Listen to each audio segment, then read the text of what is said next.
Recording has started. Thank you. This is the Dundee Township Trustees regular meeting on Wednesday, October 21st, 2020. The time is 7:08. This meeting of the Dundee Township Board of Trustees will be held via video and audio conference call in accordance with the Illinois Governor's executive orders and disaster declarations regarding the COVID-19 pandemic. Senate Bill 2135, which was signed into law by Governor Pritzker, addresses electronic meetings during the time periods when the governor of the state of Illinois has issued a disaster declaration, like the situation we are now in. Pursuant to this new law, the Dundee Township Board of Trustees meeting will be conducted by audio and video conference without a physically present quorum of the Dundee Township Board of Trustees. Because of this disaster declaration related to COVID-19 and the public health concerns affecting the township. Pursuant to the law, Dundee Township Supervisor Patricia Trish Glees, myself, has determined that an in-person meeting at the township building with participants is not practical or prudent because of this disaster.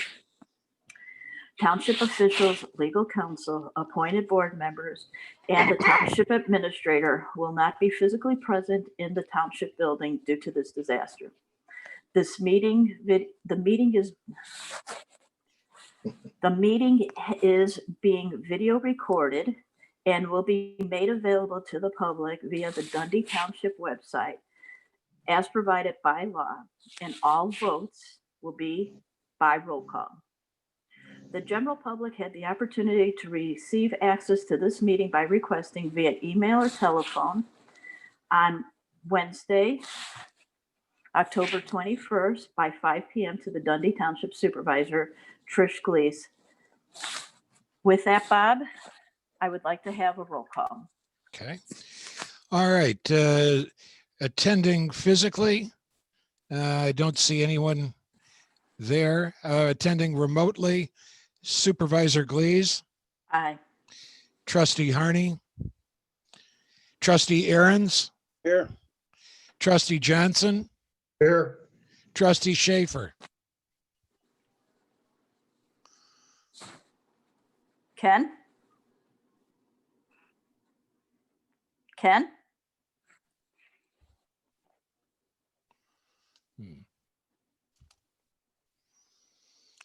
I don't see him on the control board. We must have lost him.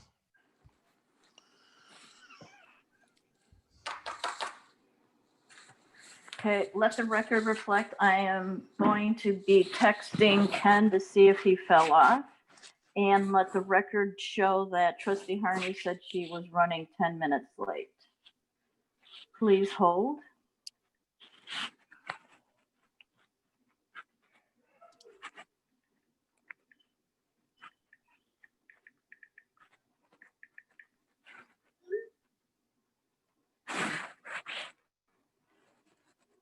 We have one person up. We have Sue and Ken back. Okay, good. I'm back. Okay. Hold on.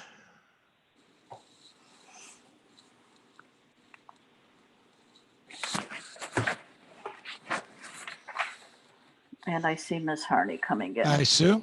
Hi, everybody. Sorry I'm late. Sue, would you do us a favor and change your name from Ed to Sue? Oh, I could do that. Just a second. We'd appreciate that. Okay. Okay. And with that, I do call a quorum to be in place. Richard, would you do us the honor and lead us in the Pledge of Allegiance?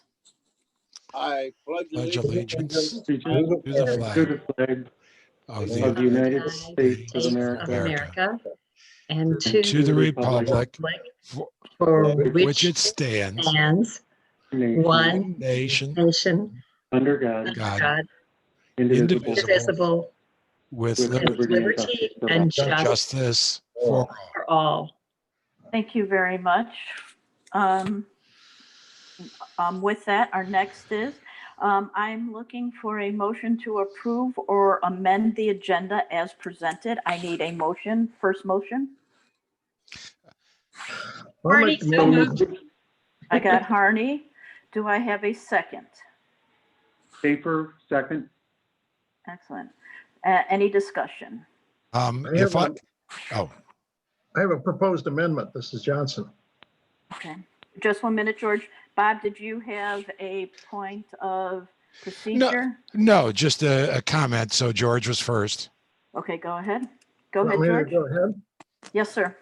Later on down on the agenda is a resolution regarding the return of funds from the Dundee Township Foundation to a volunteer organization. We can withdraw that. It reflected a dispute between a volunteer group and the township that has been resolved.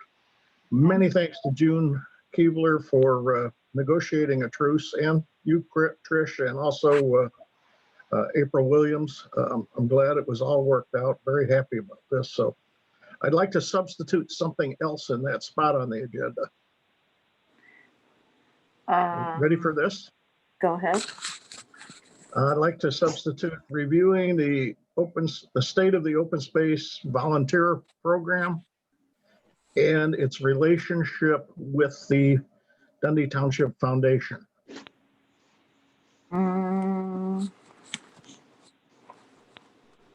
Okay, how about we, because we have to, we have to have that for 48 hours. How about we put review and discuss? Yeah, that's fine. And just remove vote on resolution. How Yeah, about we, that? we can discuss anything, we can't take any action on that item since it wasn't on the agenda originally. So we can discuss anything since it's a regular meeting though. Is Yeah, that no vote acceptable? involved, just discussion. Okay, perfect, thank you. Do we have any, we've got that Yeah. one change, Bob? and Okay. yours? And my point is, I would just, if the board is willing, since we have the two members of the audit team from Ty Crescent Orr, I'd like to move them up from new business to ahead of the reports and public comments so they can go about their other business. If that's Okay. all right. I don't see a problem in that. Anybody else have a problem with that? And no, I don't have a problem with that.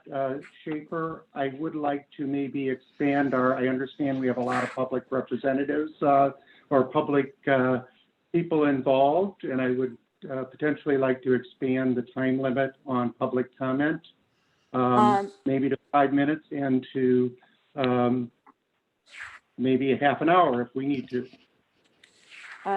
Okay. I was going to keep it to the limit of 3, but not kill it at 15 minutes. But do I have anybody else who's agreeing to go to 5 minutes? I agree. This is I would George. I'm like- on board with that. I'm on board with 3 minutes still, but I do want to give everybody a chance to talk. Up to at least an hour. No. We're not going to give a total of an hour.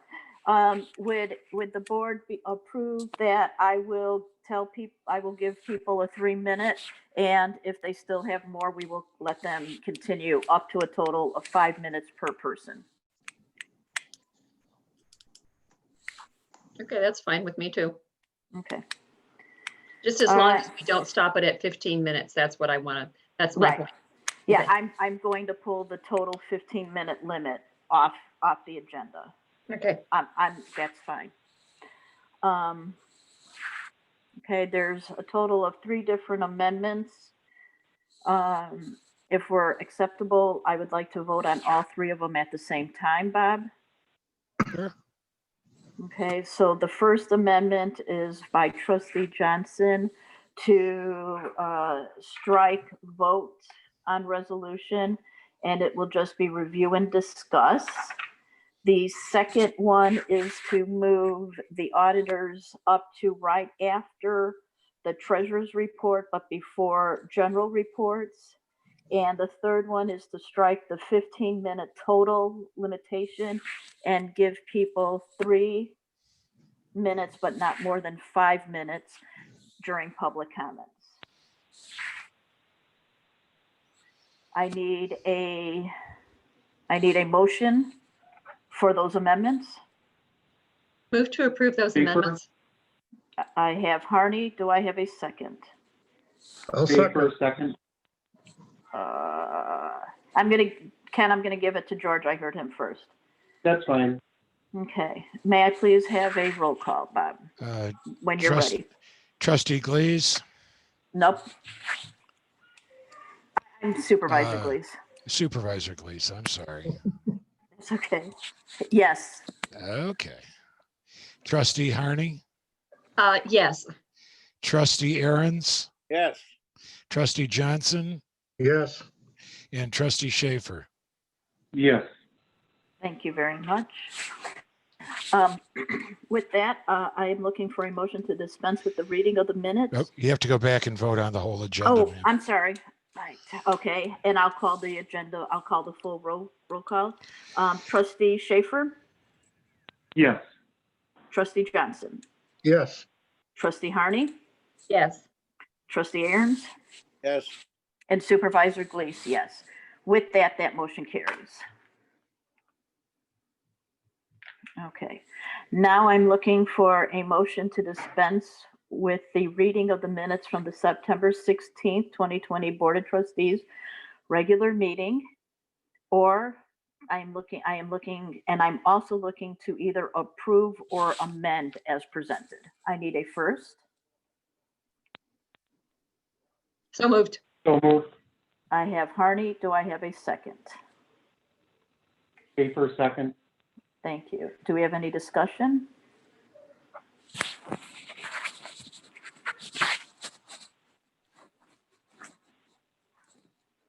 Seeing that there is no discussion, I'm going to call a roll call. Trustee Aherns, Yes. Trustee Harney, Yes. Trustee Johnson, Yes. Trustee Schaefer, Yes. Supervisor Glees, yes. That's 5-0. That motion carries.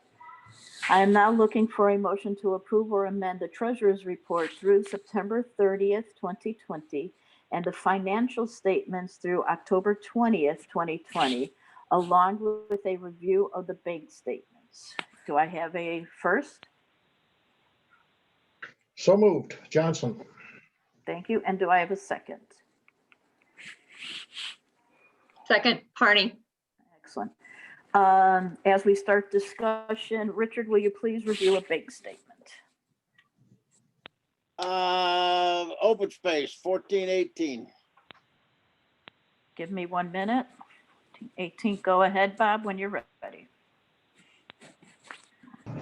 That'd be 38,655.66. Correct.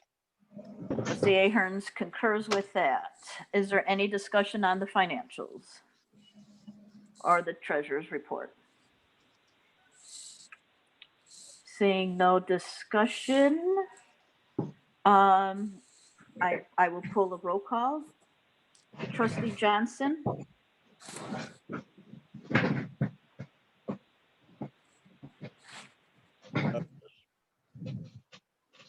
Trustee Johnson, do you? Yes. Roll call, approve or nay? Yes, approve. Okay, Trustee Schaefer, Yes. Trustee Harney, Yes. Trustee Aherns, Yes.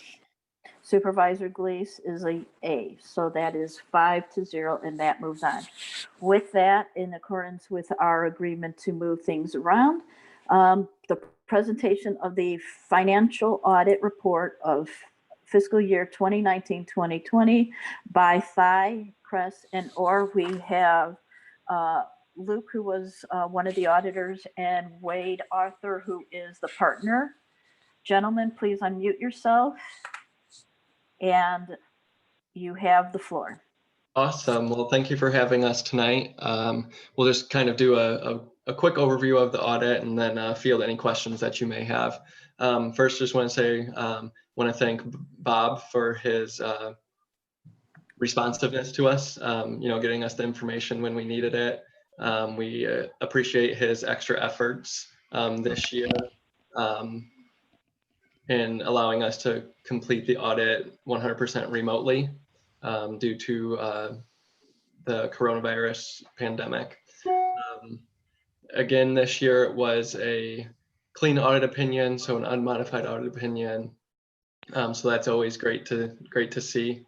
Kind of just going through the financial statement. So the first 2 pages are the audit report, which again is a clean audit opinion. The next couple pages is the management discussion analysis, which is kind of just an overview of the financial statements. Overall, the township is showing a very healthy net position of 29.6 million. This is found on page 8.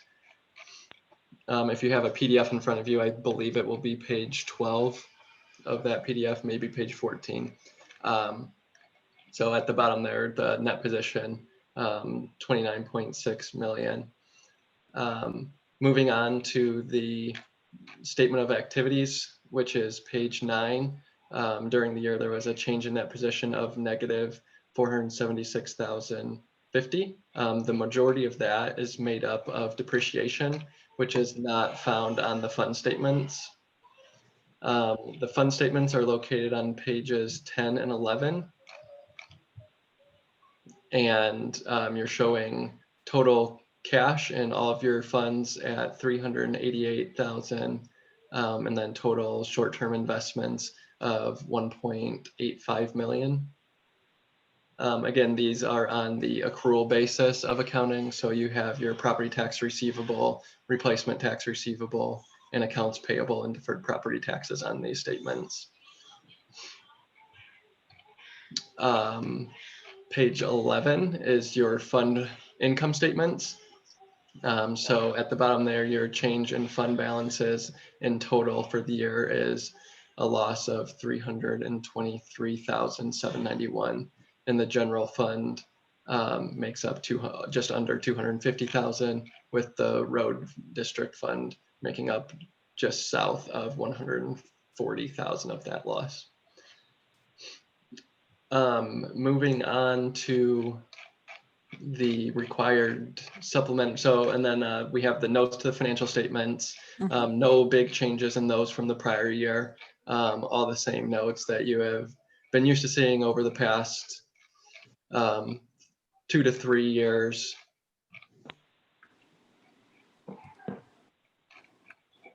Moving on to the required supplementary information. The first part of this is your budget to actual for the general town fund, kind of just giving more detail to what was on the earlier combined fund statements. Again, you can see at the bottom of there that your change in fund balance was a loss of just south of 250,000. And then it goes into the road and bridge general fund, which again shows the $139,000 loss. The cemetery fund showed a profit of a little over 12,000. And then looking at the IMRF tables, you're showing that your IMRF pension is 92.64% funded. With most of our clients, we've been seeing anywhere from 75 to 85% funded. So it's good to see, around 93. So you're almost fully funded. Your net pension liability is 443,198, which is down from 2000 or from last year. Last year's number was 949,512. So you're chipping away at that liability. Again, this is just a number provided by IMRF that goes on the government-wide statements at the beginning. The next page is the contributions for the fiscal years over the past 5 years. No really big jump in those over the past 5 years. It's been within about 10,000 each year over the past 6 years. Then the supplementary information breaks out your non-major funds. So this is the general assistance, the bond debt services fund that has just a little bit left in it, capital reserve fund, road and bridge building fund, and the road and bridge IMRF fund and insurance funds. And then You have the non-major fund income statement on the following page showing a combined profit of just over 50,000. And then we go into the non-major fund budget to actual information over the remaining pages of the report. So nothing new really on those pages. Again, overall, it's another good audit. Kudos to Bob for getting through the fully remote audit and taking care of everything with that. Does anyone have any questions or comments over the audit? We'll go one at a time, because I can see you first, Trustee Oh, Johnson. Excuse me, one person, one moment. We got somebody in the waiting room here. Let me. Okay, let's let somebody in.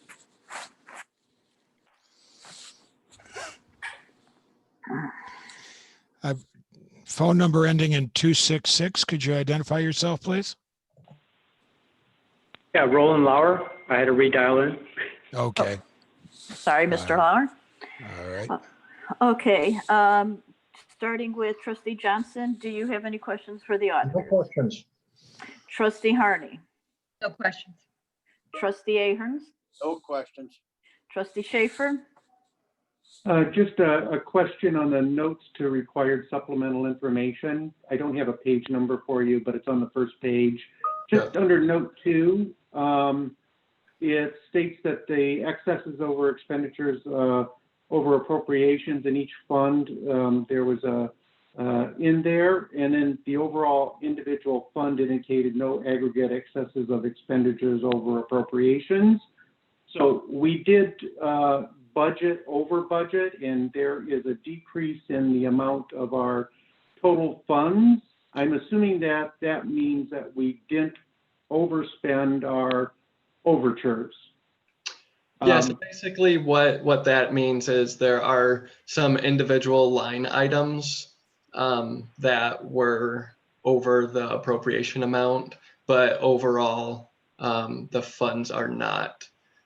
So nothing to worry about there as far as we're concerned.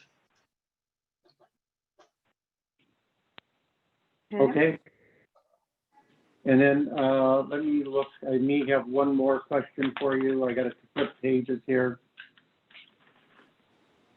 And then on the notes to the required supplemental information, salary increases under the pension plan, the ranges went from like 3.35 to 14.25. And I thought we were keeping our salary increases level. I'm assuming that's because it includes benefits also. Is that correct? Wait, just 1 minute. Wait, can you tell us what page that is? Because I know Ken can't see the pages, but just so the other trustees can follow through. And I'm looking for the page, and I do not have page numbers. It is on page 38. If you have a PDF in front of you, probably 44, page 44 of the PDF maybe. Okay. Is that you got that, Bob? Yeah. Page 44. Mhm. Okay, because I don't have pages. That's why. Okay. I'm sorry. All right. So trustees, you've got page 44 on your report. All right, Wade, go ahead. Yeah, so this is not the township's numbers. These are provided by the IMRF, and this is how they're using their assumptions and calculating your net pension liability. And so on that same page, the investment rate of returns, is that IMRF's actual rate of returns over the previous 12 months? Or is that a predicted?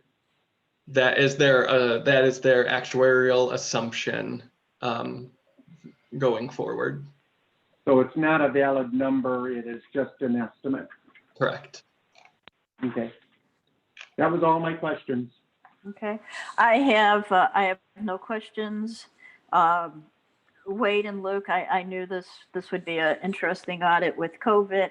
As you said, Bob did a phenomenal job making copies of a lot of stuff that you would generally have access to.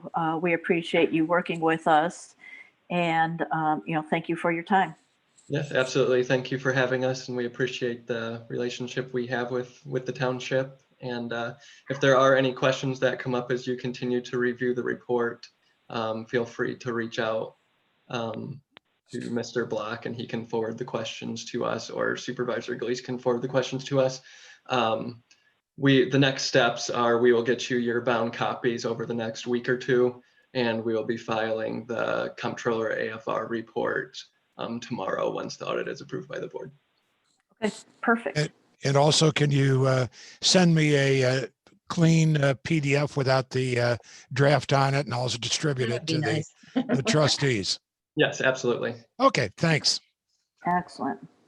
All right, with that, Wade and Luke, if you've got nothing to do in your life and you want to sit on this meeting, please continue. Otherwise, you are free to jump off. I'm sure you could hear the babies screaming in the background. It is bath night for them tonight, so I will. All righty, gentlemen. Thank you and good night. Thank you. Thank you. Thank you. Thank you. Take care. Okay, with that, I'm going to start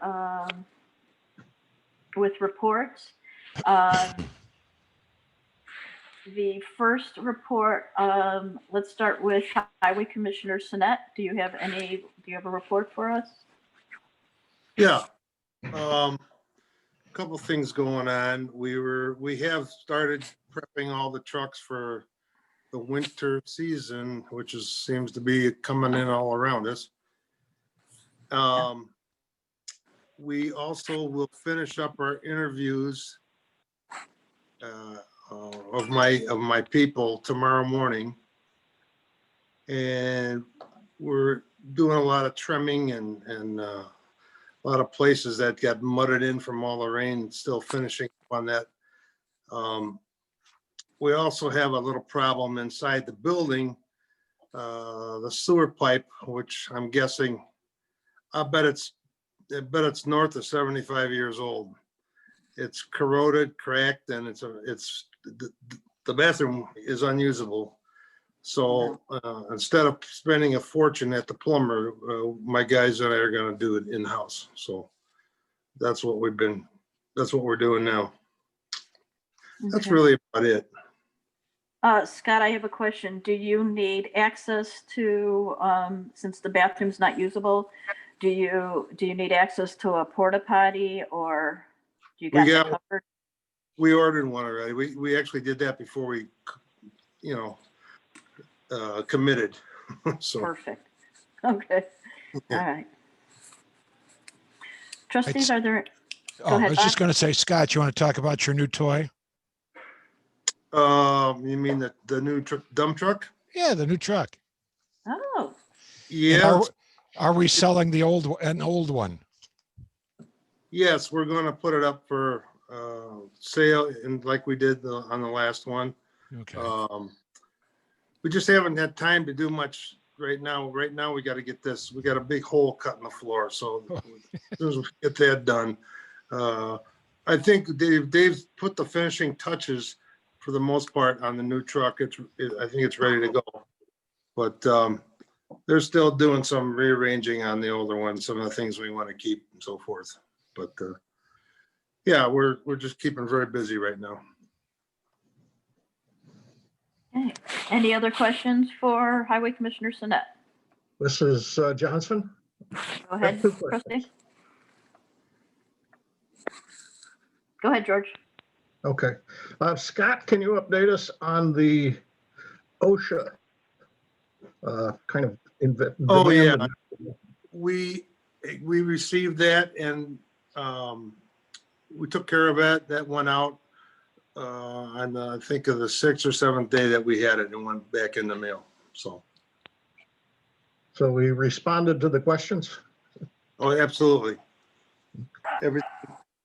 Everything's been answered and dotted, and it went back.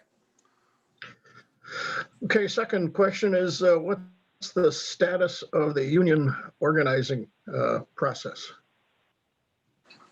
Well, Oh, since I told you the last time I saw you, I really haven't done much. I brought home a package for review, and we just got busy with other things, and we're not quite finished with that. I hope to finish that by next week and schedule a new appointment to get things under contract.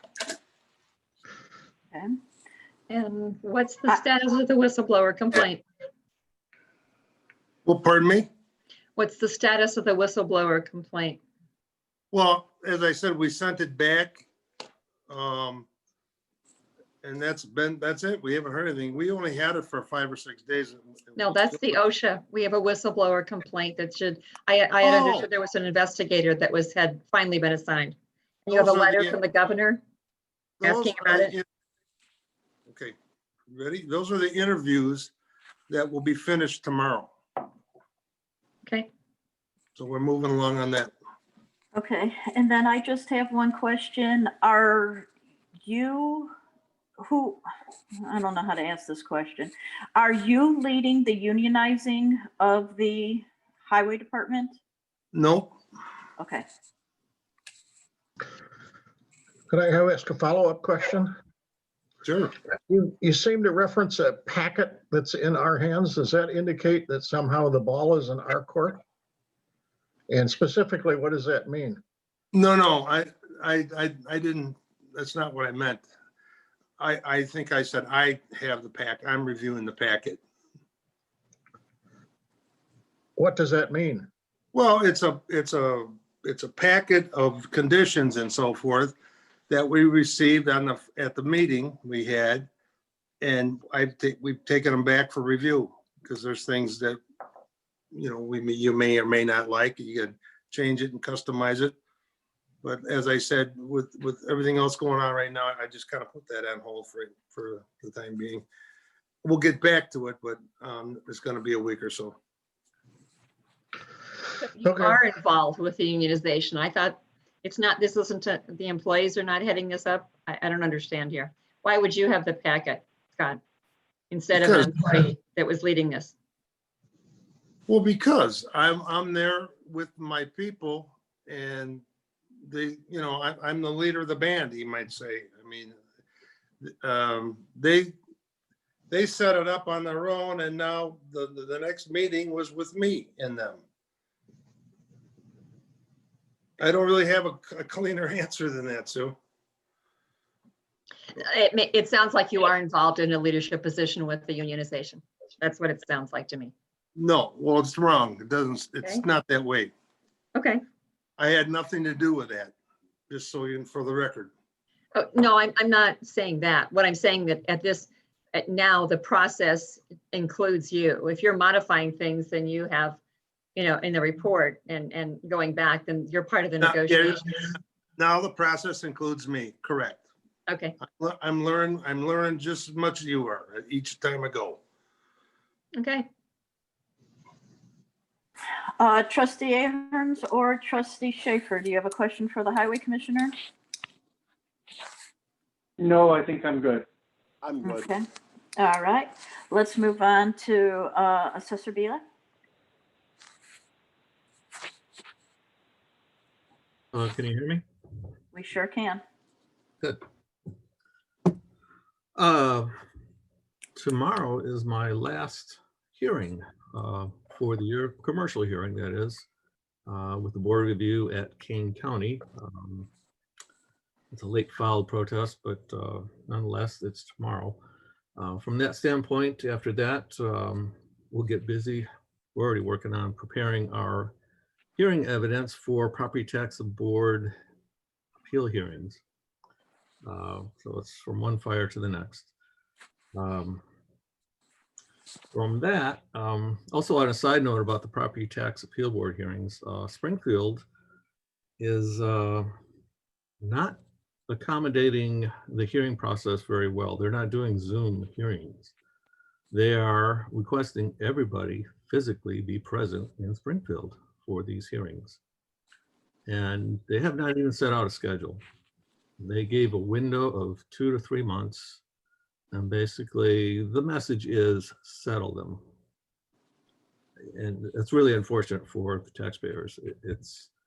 We have some cases, one case in particular that we're right. We want to go, period. There's no negotiation in this one. We're right. That's it. And if we can't have a hearing, I'm not sure what's going to happen with that. You know, I have to go on a moment's notice, possibly down in Springfield. I'll do it. But it's challenging for all the assessors. It's not just Kane County, it's also Lake County and Collier counties. And it's an unfortunate situation. I don't know why Springfield is doing that. They should accommodate everybody else with this COVID situation and Zoom calls and so forth. So that's my 2 cents on that. Mike, can I ask you a question on that? Is there a way that we can petition? Is this a letter to our legislature, the people who represent us, our senators and our representatives?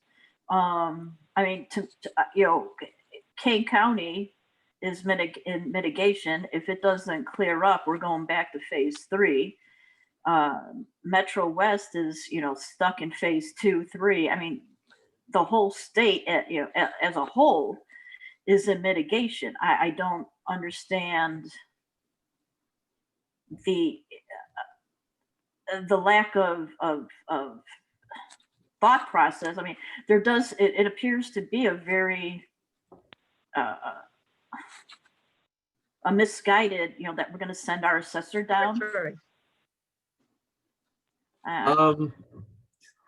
You know, yeah, we could possibly use some assistance from our senators, representatives, so forth. I have not approached them over this. Kane County also is very good at lobbying things, and Kane County is quite connected. Mr. Armstrong is very well known and respected within the assessment community at the state level also. And so are other supervisor assessments. Springfield has done this before. Back when we've had the last Great Recession, actually Walgreens was part of it. That's where we really got hammered with the Walgreens throughout the county. Springfield basically gave the county message saying, settle it. They don't want to hear it. And Property Tax Appeal Board runs by different rules than Kane County Board of Review hearings or the rest of the assessing world rules, unfortunately. It's unfortunate, but I will discuss that with Mark Armstrong, and I'll bring it up to our assessors meeting too, and see if anybody has any connections they can talk to also, and I'll contact our reps too. Right, don't forget we have TOY and MTA to lobby on our behalf. That's true. So you can reach out to their presidents. Will do. From that side note, the office, we're now going to the field, catching up. We're very busy entering a lot of permits. There's a ton of permits now for all sorts of home improvements because people are not taking vacations. They're putting in kitchens, basements, patios, decks, garages, you name it, it's out there. And we're really getting inundated with a lot of work over that. Although on the flip side, commercial should be down as far as tenant remodels. There's not a lot of occupancy issues out there with commercial. We are also just starting to take vacations too, now that we're done with our busy season. And I did have a meeting with the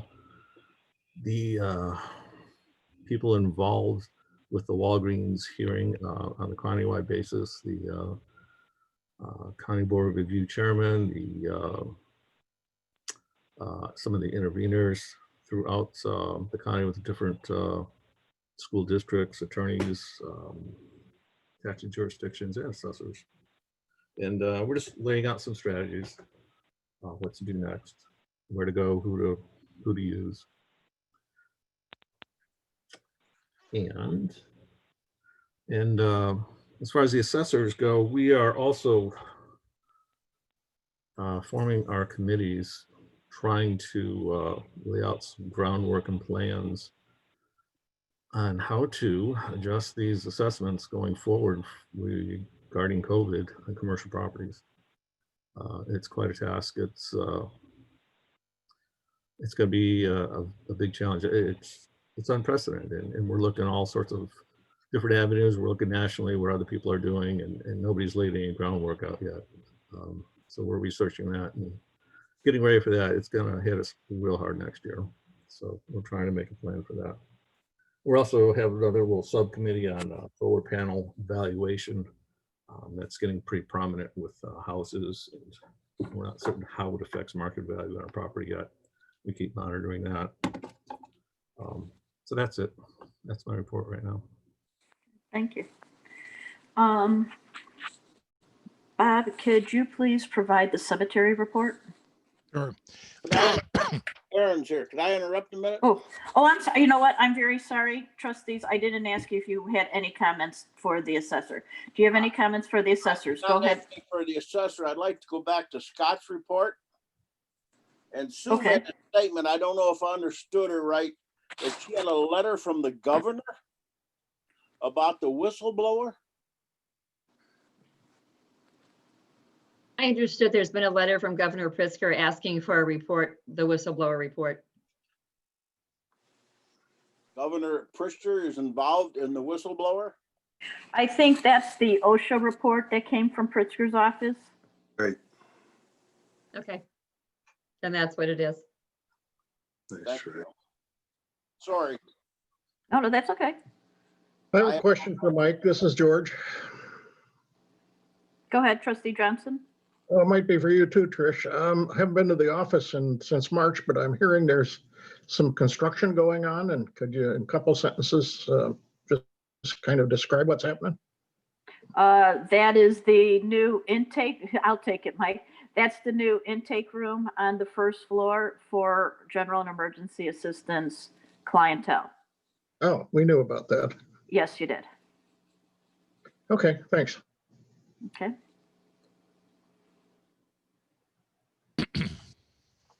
Any other questions? Any other questions for Mike? Okay. Bob, would you please give the cemetery report on my behalf? Okay. Two parts. One, you should have received in your email today a photo, kind of synopsis of an incident that occurred on October 6th at the cemetery. Basically, I got a call about 4 o'clock from Mark. Apparently a driver was heading the wrong way on Route 25, coming southbound in the northbound lane. Lost control and took out the bus stop and then continued on down the roadway and into the cemetery, and ended up taking out about 16 to 18 bushes, damaged severely about 3 or 4 large headstones, and also a number of individual statues, small headstones, footings, and so forth. The driver was transported to the hospital by East Dundee. Apparently it was a diabetic coma or diabetic shock situation. Their insurance company has contacted the township and has asked that we supply estimates for the damaged property. And we are in the process of gathering those estimates, and we'll present that to the insurance company for reimbursement. Other things are the cemetery staff is currently in the process of their fall cleanup, and that should be done by the end of this month. They're also working on some decoration changes in the regulations that would start next year, primarily attempting to keep up with the quantity and type of decorations per grave, lowering the numbers. And They've removed quite a few these past 2 weeks. This year, it continues to have been extremely busy with burials. And we're experiencing about a 49% increase in burials from the same period last year.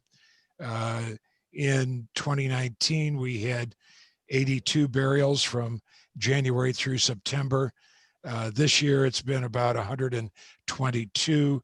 And as far as we can tell, it's not a direct result of COVID, just simply an uptick. Christmas wreaths will again be on sale, still $20, and will be available beginning the end of this month. That's all I have for the cemetery. Johnson, question? Sure. Kind of a negative. I noticed in the budget report that the columbarium sales are lagging. Is there something we need to do there to get things rolling? It is a fraction of what we projected. That's true. I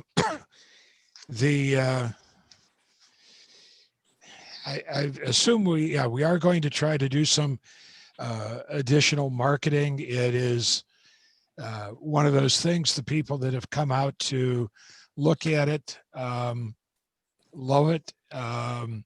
However, I hate to say it, but it is true that a number of the burials that we are still seeing are burials that are occurring where people already own full-size plots, and they're putting the cremains on top of an existing vault. So we're not seeing the sale of new graves in a large part for the interment of cremains. So it's something we have to look at for sure. Thanks. Okay, any other questions? Okay, seeing no other questions. Kirby, would you please give the open space report? All right, I'm unmuted. All right, can Yep. everybody hear me? We can all hear you. Thank you, Kirby. All right, good. Nice to hear everybody. Haven't seen a lot of you in a while. Hope everybody's doing well. So I'll just kind of run through my report here. We're into the first month of autumn. So a lot of our work has started to kind of shift towards more fall-like projects, but we're able to still take care of non-native and invasive plant species with, foliar herbicide treatments to where we're actually spraying the leaves. A lot of those species have kind of succumbed to the colder weather, so there's still a few hanging on. We're still able to effectively treat this way. Other ones we have moved on, like at Jelke, excuse me, where we're basal barking and cutting locusts. So treating things with herbicide, but treating it other ways. And that's kind of what we'll do for the remainder of the fall and into winter. Also being done is a lot of our, we can also mitigate the non-native and invasive plant species through mowing. So a good example of that I put in the report is out at Salamander, where we're trying to reforest about a 10-acre field with oak trees. As we do that, I'm trying to kind of mitigate the Canada goldenrod that's taken over that field. And mowing it over the successive couple of years has effective in the areas mowed. I see a pretty nice reduction of the Canada goldenrod. So this kind of allows the young oaks to flourish a little bit better, because they can be sensitive to root masses being underground. That's one thing Canada goldenrod really does is forms a pretty thick root mass, and that can entangle with oak roots as they try to spread out for water and nutrients. So the mowing is another effective way of doing this. That's not a chemical method. But like I said before, we're still trying to do, we're still doing cutting, squirting into the fall. So some pictures from Jelke where we've tried to keep the terrace basins and bioswales open, kind of free of woody species, so free of trees. Cottonwood is a native tree there and likes the wet areas, so it does well there. So that's actually a native species that becomes invasive, and we try to mitigate that through cutting and squirting. So those are some of the targets as of the last month, was some of those terrace basins and bioswales and around some of the other ponds. And a big part of our fall turn is getting back into prescribed fire season. We're hoping to have one this season, since we were kind of cut short in this spring. So fire breaks are starting to get mowed. And I got some pictures of our fire breaks going in at Jelke. And we'll have other ones kind of ongoing. It's kind of an ongoing task as conditions allow. And we've actually had a couple of days where we've had red flag warnings, so we've not been able to mow at all with dry fuels and high winds. So those are started at Jelke and will be continued on at places like Snuffy's and Dixie, Helm. And then getting into some of our trail issues over the past month, trying to mitigate erosion at Dixie through some of our water bars and cobblestones. These are all things harvested locally. The locust logs we've harvested from Jelke. They work really well in the ground and are kind of rot and water resistant naturally. And the cobblestones we extract from the cemetery when they do digging. So they pile them up for us and we just go there and pull them and put them where we need them. And that method seems to work good for slowing water and diverting water as it flows off that. In this particular area at Dixie, it flows off that Big East Prairie and kind of just consumes that trail with the stairway going down. So this should help that. It's worked good for us in the past. Other trail issues with all the high winds we've had and some of those storms, trees getting blown over. So whether it's at the library or Dixie's had a couple, Wahoo Woods has had a lot of trees come down. So try to get those cleaned up within 24 to 48 hours of, us being notified of those hazardous trees, get those all cleaned up and get trails reopened. You can see a lot of pictures of that example from the library in particular. And then coupled that with just getting into more of the fall season and doing some light brush removal. So I've started to put a little bit of that focus on removing, brush along trails that's kind of obscuring sight lines along paths and starting to reinvade certain areas. We want to get that reinvasion of that brush out of there. So that's part of like a follow-up work combination trail safety project that's been occurring a lot at Dixie and Raceway of note. And then most recently, to try to wrap it up here, we have one of our bridges was just getting old and rotted out at Dixie. This is on the small tributary creek. So we replaced it with some new wood we were able to purchase and some reclaimed wood we were able to, that I had at the barn, stored at the barn. And we kind of end up with a nice butcher block style bridge that's much longer. So it's off the bank better, so better erosion stabilization. It's wider and has a stronger handrail and should be there for some years to come. And you can see we used the Kubota to get the old one out. That was very helpful. And then just some other miscellaneous things to wrap up. Got all the trail signage in at the new Lundstrom Lane trailhead at Dixie East, all the usual signage, and then the metal framed trail map that we've had in the barn for quite some time. And then a little bit of improperly dumped items, cleanup at behind some homes at Library Springs. So I had a couple truckfuls of stuff to dispose of.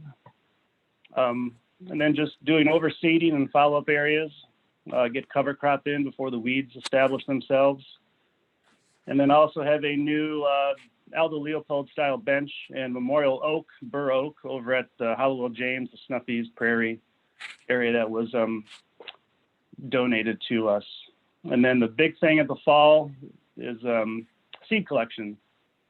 So we've had some volunteers out and staff out, probably got over a couple of dozen species collected, various amounts depending on the species, but still have time to collect more. So just looking forward to doing more of that and having some of our volunteers help out with that as we, seed collection is so important for our continued restoration efforts as we open up more land and slowly taper back the non-native and invasive plant species. And then just left you with a nice picture of sky blue aster at Dixie Briggs, dry hill prairie. It was purple when I was out there the other weekend, so it looked beautiful. And that's it for now. Just looking as we go in towards fall, we'll gear up for burns and the 3-4 months that we clear brush and fell trees. So hoping for some good winter weather for all that. Thank you. Trustees, do we have any comments or questions for Mr. DeWitt? Kirby? Okay. The encroachment in back of Library Springs, is that taken care of? It is. A lot of stuff was removed. I know Trish, everybody got a letter from the supervisor's office.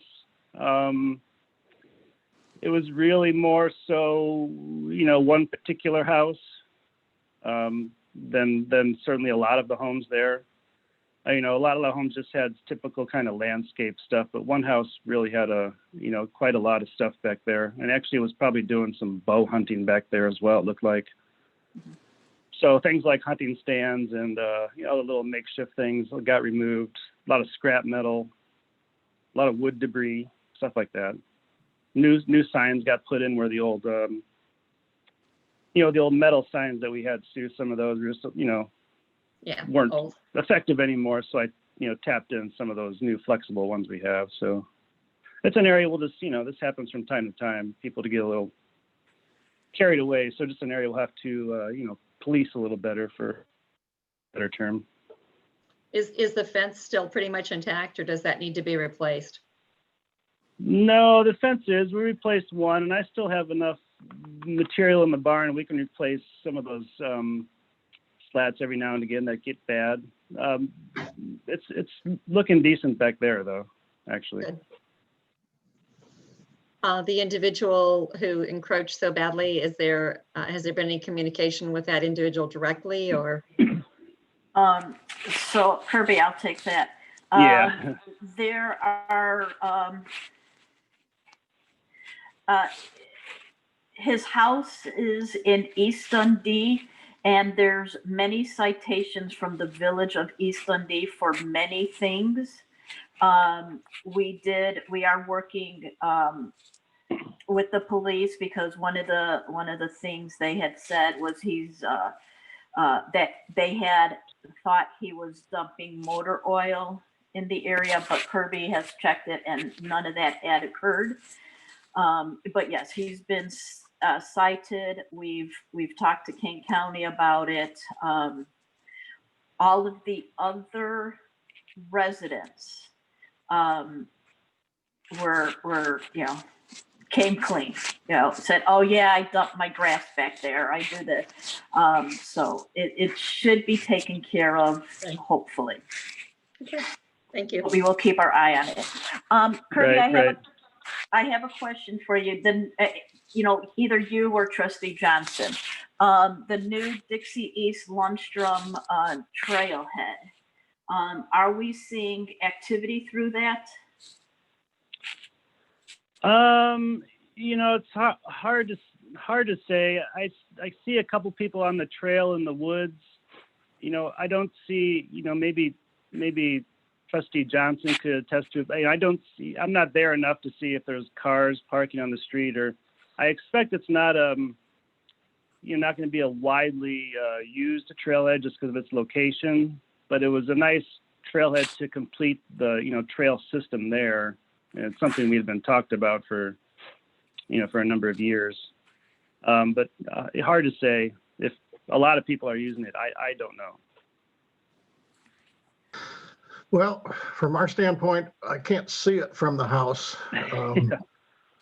Which is what we wanted. I'm kind of unable to leave the house because of my hip, so I'm having to walk the trail myself. The only clue I have is that they're not chopping holes in the fence anymore, so maybe they're Right. using it. Yeah, and I have not got any complaints from our neighbors, about horrendous parking or anything like that. So we will keep we'll keep a watch on that. And, we'll listen to the neighbors if they have any issues. Right. Kirby, one more question. I saw a complaint that a bridge that had washed out in a flood had not been replaced. Do you know what that is all about? Yeah, I read the same thing. So we get into that another time. But the bridge that got washed out was the northernmost bridge at Dixie, the one that's by the pump house, the village of Algonquin's pump house. Algonquin pumping station? Yeah, this was back in probably late spring when we had, I think, those couple of storms. We were getting 2, 3, 5 inches of rain. That was our biggest bridge. It's the longest span, of the creek right there. So just a torrent of water moved that thing, 100 feet or more downstream around 2 bends, past that village pump house is where we fished it out of the creek. It was amazing that it got that far. Now it's not, with this other bridge we built just recently that's in my report, that's something we were able to easily kind of, produce in-house, a shorter span. We can get the materials locally and all that. This particular bridge that's washed out, yeah, it's nice to have it there because it's part of the loop system. I know a lot of people, miss having it there who walk at Dixie. It's just a bridge that we really can't produce in-house. It's just not something we can safely engineer, with our current setup. So, it would be nice, if we all had our wishes, it'd be nice to have, a properly designed, even arched bridge so, water and debris could pass underneath. So I imagine getting something like that, we all know that, requires time and plans and money. And so right now there's nothing there. The trail is just closed, and certainly you can, there's other trails and options, but if you want to continue on a loop, you kind of have to backtrack in that spot. So we're not, at this point, we're not planning to replace it then? I don't think there's been any official plans to replace it, but it's certainly, something that, should be looked at, if money's become available to do something properly in that spot. I don't have a temporary option. I've, talked about maybe doing like a fjord type thing where you put in flat stones and rocks, but, it's a whole nother, a whole nother kind of can of worms to open there. Yeah, I'm just wondering what our thinking was on it. Thanks. Yeah, no, I know a lot of people miss it. I, miss it. It'd be nice to have a bridge also that would be wide enough to get like our mowers and stuff over, and the Kubota, so those types of bridges. So when we do burn and do maintenance there, instead of, right now I have to trailer everything from one side to the other. There's no creek crossing for our equipment. So, these things, it would be nice to get all that worked out at some point, when you guys decide to, address that issue. Certainly. Any other questions for Kirby? Trustee Schaffer, I guess this might be for Supervisor Glees, but recently I understand there was a Dundee Closet event on a Saturday, and some of the open space staff and maybe other staff, non-GA people, were working at that event, and I'm just wondering whether or not those were paid individuals or volunteer individuals, and also, was it on the same day that another event for open space was canceled? And it sounded like the number of people that were participating in the Dundee Closets events was certainly about the same size, if not larger, than the planned volunteer program that was set up for a Saturday that was abruptly canceled. So the answer was, it was volunteer time from the staff that did work it. The foundation and the Fox Valley Rotary Club were the ones who were actually working it.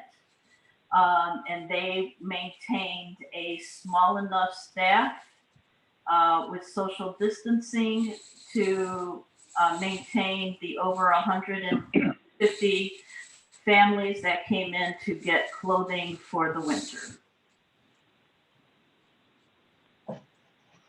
Yeah, I mean, I was there. I literally stood by myself on the west side parking lot, motioning cars in. That was the extent of my duties there. Aaron's here. I had the same call. One person called me and asked if you were staffing that but you answered the question already. Okay. Any other questions? Well, just over what time period were 150 people there, since we have been focused very closely on this, no more than 20 people to be in an event? And that was rationale for canceling the open space. Well, and Ken, we can discuss that later in the agenda. But the event started at 9 o'clock and ended at 2 o'clock. Okay, we can reserve it for later discussion. Okay. Any other questions for Kirby? Okay. I'm going to give you my report right now, and then we'll move on to the rest of them. The big thing that you need to know is I will be calling a special meeting on Monday, October 26th at 4 p.m. I will need a quorum of the trustees to approve the IGA that was provided by Kane County for the CARES Act monies. This is the part of the $92+ million that Kane County received federally. This is our portion. They dropped this IGA on me at approximately 1:15 this afternoon. I've been told to have it signed and backed immediately should we want money. And all the expenses, the Coronavirus Relief Fund project summary is their paperwork. It goes from March 1st, 2020 through August 31st, 2020. Our expenditures came out to a little over $94,000. And then going forward from from September 1st through December 30th, we had to project our expenditures, and that is at $315,118.20, and that includes any of the uptick for EA money. So as I said, Bob will be releasing the agenda tomorrow. It will be a short meeting. This is the only thing on it. And it's just so that I can sign the IGA so that we can get the disbursement of our portion of our money. That's number one. Number two, with the Kane County going back to mitigation and potentially phase 3, East Dundee village administrator reached out to me, and she has assured me that the banquet hall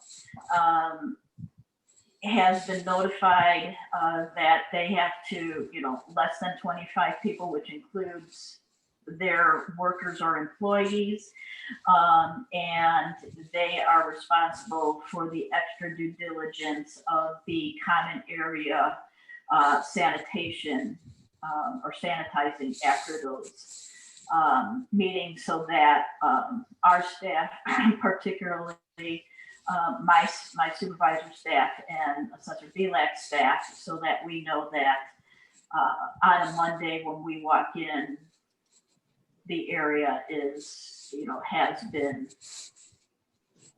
professionally cleaned. I think that's all I had. So do you have any questions for me? Was that your whole report? Yes, that is my whole report. Under your report, we got Andy's at a special, we've leased him out or farmed him out. What do you want to call it? Oh, well, that was on last month's report. Yes, so Andy, with. Oh, I'm late. Well, yes, so Andy, with becoming an IDNR burn boss, he is requested to help fight fires and control fires. So he spent 30 days out west. I think it'd be very interesting if Andy gave us a little Report about that. or speech or talk or whatever he did sometime or other. Okay, I will make that. I will make that request to him. Thank you. Okay. Sue, do you have something? Trish, I was looking at the CARES Act thing, and there's a deadline in there. Things must be spent by December 30th of this year. Is that correct? No, they need to expend the money. So the county needs to expend the money by December 30th. And if they don't, then they get to keep the money. So all they of the don't get us township, yeah, so all of the check. right, so all of the townships and all of the villages in the last 2 or 3 days have received this IGA. And so everybody is scrambling to get it signed. I got a question on this article you sent to the newspaper. Oh, This is Aaron, okay. by the way. It's just that I don't think it's right that you, it's a sticky pass for the road and bridge part. Well, time out. Doesn't sound very nice. Well, time out. First of all, I was interviewed by the Daily Herald. I did not provide that letter, or that was an interview. That is a reporter. My portions that I mentioned was where I was quoted. That has nothing to do to me. That is an interpretation of a reporter, and that is his First Amendment rights. But I will say the Daily Herald endorsed the township in their general fund levy requests. So, Richard, if you have a complaint, I would suggest you talk to the editors at Daily Herald. Well, I just don't think it's right. We are all one township. We're not no matter if we are kind of separated, we are still Dundee Township. I don't disagree, but once again, those are not my words. I did not say that. That is the reporter, and that is his First Amendment right. I'm assuming he got the idea from you, though. That would be a false assumption, because if you read the article, he went through and he had points from several years of meeting minutes. So he did his due diligence. Okay, thank you. Thank you. Anybody else? Okay, seeing there's nothing else, let's move on to Bob. Could you open up the line for the 708 Mental Health Board President, Mr. Setz? Is there? I'm here. Go ahead, Are you sir. able to, you're able to hear me? We can hear you. Yes, we can, sir. Okay, great. Thank you, Supervisor Glees. As was mentioned, I am the president of the 708 Mental Health Board. And I'm just going to give a brief update on where we are right now. So we've had 4 meetings beginning in July.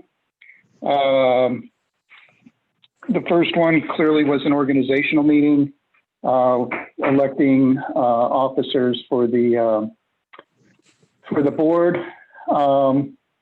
And what we've been doing over the past few months is gathering up information via phone calls and conversations with community members to get a better understanding of what people may feel are important issues around mental health in the township. We have joined the Association of Community Mental Health Authorities of Illinois, known as ACMI. This is a organization consisting of 708 boards and other types of boards that legislation allows. They are a resource for us and for everyone else who's a member. So this will help. This will prevent us from reinventing the wheel for things that other organizations have gone through. So I think this is a really positive association to be associated with. Our next step is to focus on identifying priorities for the township and develop a 1-year plan as required by the legislation. This is going to be the focus of our November meeting. Our focus at the December meeting will be to finish up any prioritization that was left from the November meeting, and also determine what our budget will be for the coming fiscal year. That'll be done at our December meeting. Moving into 2021, we have a bunch of work to. Hello? We're still here. We're still here. Okay. Beginning in 2021, there's a number of things that we have to move. We have to roll up our sleeves and get a lot of work done. We need to develop documents and a process for soliciting proposals for mental health services. We figure that's going to take us a couple of months, 2 to 3 months in the first part of 2021, calendar year 2021. We also need to develop a process for evaluating and awarding contracts. And then we also need to develop and send out requests for proposals. And then we'll evaluate those proposals and award contracts. So we have a lot of work to do in the first 3-4 months of next year. And that's what our plan is at this point. I'll take any questions that people might have. Are there any questions for the 708 Mental Health Board? President, Mr. Sets. Go ahead, Sue. Oh, I would, if it's possible, and it isn't, an enormously difficult thing.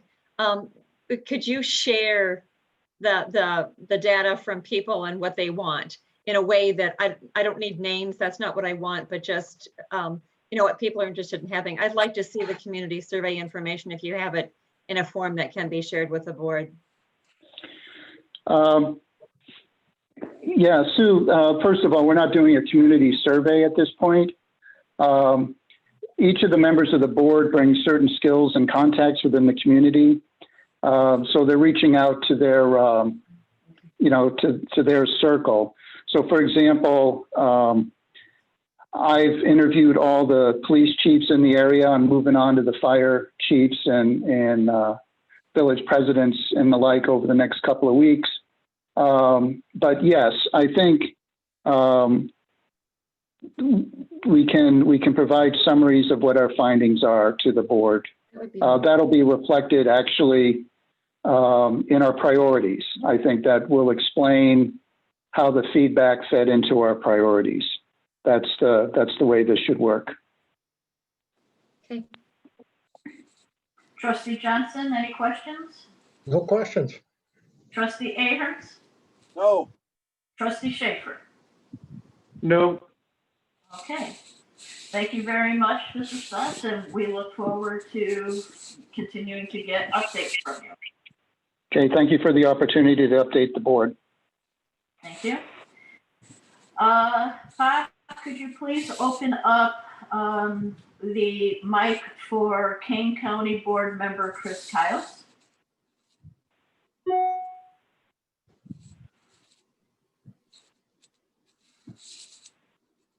Mr. Kiles, are you still online with us? I am. Thank you, Madam President. Had to find my mute button. It's been a while. Again, I thank you for allowing me to speak this evening. I just have a couple, 3 points. I'm glad to hear that the CARES Act Allocation Committee has sent you the information along for the IGA, which is really important to have back so that we can make sure that our funding is, or the money that we pass on is followed and legitimized. I know that the Carpentersville Board and East Dundee have passed their IGA, and I believe at the next meeting that the Algonquin Board will pass theirs and get it back. And my understanding is everything's moving along smoothly, not as fast as we'd like, but once that's in, it should be a relatively short time before the money is passed back to the municipalities and the organizations. They've attempted to streamline it even further to make that as quick as possible so that it can be spent and provided before the end of the year. Or for money that's spent before the end of the year. Second point was the Energy and Environment Committee this month is working on the 2020 final draft of the Kane County Solid Waste Plan, and they are accepting comments from the public. Just to let you know, if you go to the Kane County website, you'll be able to submit a comment that will be included in with the appendices of that document. It's pretty much finished now, but you can certainly include your comments along with it if you wish. In item number 3, in transportation, we're working on the 2050 long-range plan update right now, and that is also available online, and they are looking for comments as well from the public and affected organizations. And then finally, in the Transportation Committee, the committee approved, I wouldn't say we, since I didn't exactly vote for it, the back office plan. They call it the back office plan, where they develop a method for collecting the tolls, and it amounts to some $7.7 million just to set up the system to collect the tolls to pay for the bridge, which eventually works out to about 46 cents on the dollar, I think they expected. One of the things that was mentioned as well is that residents will be allowed to or provided with a way to purchase a permit for $200 a year, $55 per quarter to use the bridge. And if they used it up to twice a day for 5 days a week, would lower the rate to about from the 95 cents for a single pass to about 38 cents. And it's also available to non-residents. The residents would include residents of Kane County and the village of Algonquin. And the non-residents would be just anyone that uses it frequently. And if there are no questions, that's my report. Mr. Pass, I have a question. Will Yes. Kane County and the Board of Kane County be instituting tolls on the other bridges such as Stearns, Fabian, etc., since Long Meadow is being getting a toll adjusted to it, the other bridges in the southern part of the county, will they also be toll bridges? there are only a couple other bridges, Fabian Parkway and one other one that would be even available or eligible for that. But that my offer to amend the resolution to include that, since we're being penalized in the northern part of the county to cross our villages, to have to pay extra to cross just from one side of the river in our village. I propose that we amend it so that we included all other bridges that Kane County was responsible for. Unfortunately, they didn't see the irony in that, that we should have to pay, but it was, I think the prominent comment was ridiculous. They said, well, that's ridiculous to toll our bridges, but it's okay to toll us up here in northern Kane County. So anyway, no, I don't expect that to happen. And I don't actually propose that. I only propose it as to point out the irony that it's okay to tax us up here to make it available for us to use it, to pay a user fee to cross the river, but they don't have to. It's ridiculous for them to have to do it down there. Okay. Does that explain it? Oh, you explained it. Trustee Harney, No, I don't need, no. comments? Trustee Johnson. Yeah, Chris, this is George. Yeah. 95 cents. My feeling is that toll collection revenue is never going to amount to enough to offset the cost of that bridge and the maintenance. Is there a plan B if that happens? I think it comes out of our the fuel tax that we receive. Is that the RTA? MFD? So if we don't manage to collect enough revenue to pay for the bridge, it comes out of the money that we receive back from the state that we would use on other projects in the county. So the county would pay for it. It wouldn't be us up here. This would suck up money that should be used elsewhere then. That's correct. Thank you. You're welcome. Trustee Aherns, any questions, comments? Oh, Trustee Schaefer. No, Okay. Thank you very Thank much, you. County Board Member Tyler. We appreciate you attending with us. Office Manager, is there a report?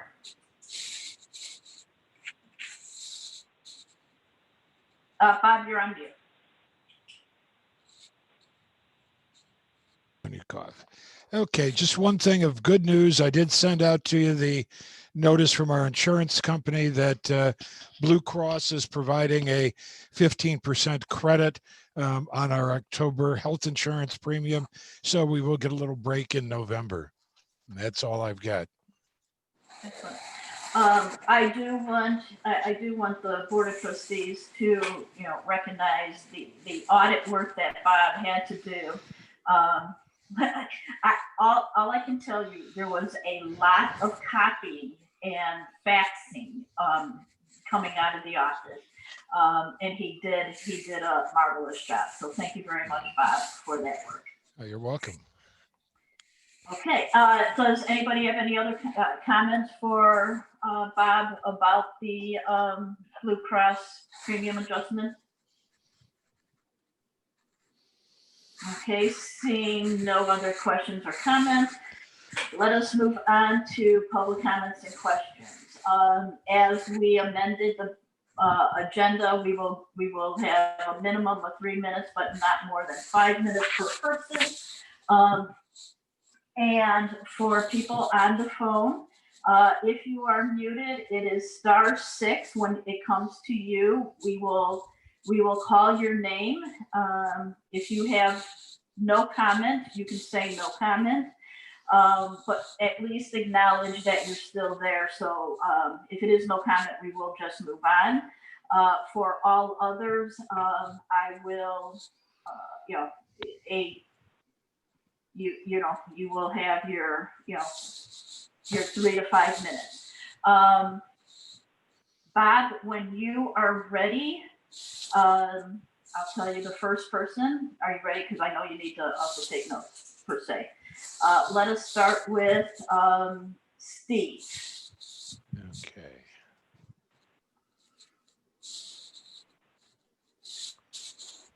No comment. Thank you very much, sir. The next one is Carol Weinhammer.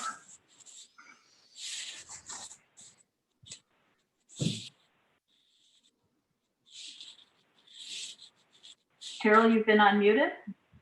Do you have a comment for the board?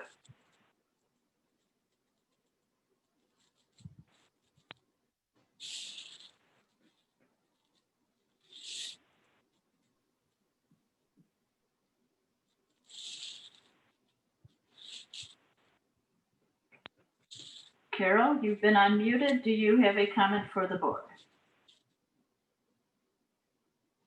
Okay, seeing no comment, we will move on to the next person. June Keebler. Thank you, Trish.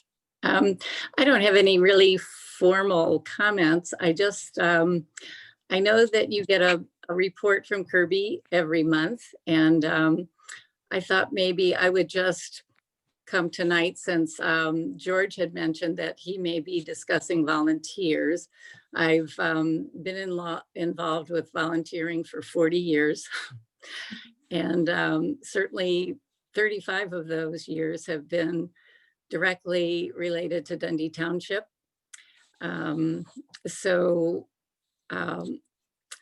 I also was very involved in passing open space, and just thought I would come tonight and kind of introduce myself to the board and to anyone that's here, and let you know that we have a very healthy volunteer group in Dundee Township. And I think that our volunteering work is extremely important to the people that participate. We certainly are improving the habitat of our natural areas. I also am a firm believer that our open space contributes enormously to the physical and mental health of the people in Dundee Township. Many studies have proven that nature is a great strengthener of our mental health and a great reliever of the stresses that are occurring in our lives. And certainly during COVID, our open space is an enormously important venue for people to get outside of their house, and they have a safe place where they don't have to be exposed to COVID. They can walk and exercise, take their dogs on a walk, or throw frisbees, or whatever they would like to do out there. But it's an enormous gift, I think, to the people of Dundee Township. To just tell you a little bit about our volunteers, we work about 6 to 7 days a month. We work mostly from September to May.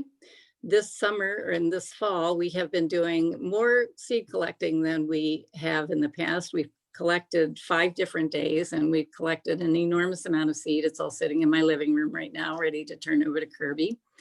So that's been a great outlet as well, and lots of fun. Where a lot of our volunteers are learning some of the plants for the first time that they haven't known before. So we have some very good leaders who are experts in botany, and so that's been also kind of fun. Let me see if there's anything else. At any rate, I guess I'm just here to sing the praises of open space and our volunteers, and the wonderful ability to be able to get out and work and enjoy our open spaces. So, and I'd be happy to take anyone's questions. Okay. Aherns here. I'd like to thank you for all your work. June, that was Trustee Aherns. Okay, thank you very much. Yeah, this is George. I'd like to thank you for negotiating the truce. That was crucial in resolving the dispute that had arisen.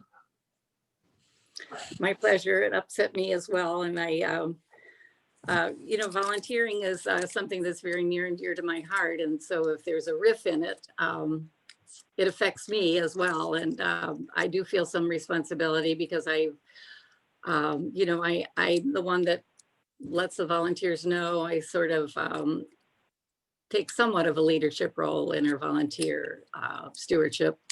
So yeah, so I didn't want to let that go unaddressed. And so I've talked a great deal with Trish and you, George, and Sue, and the volunteer as well. So thank you.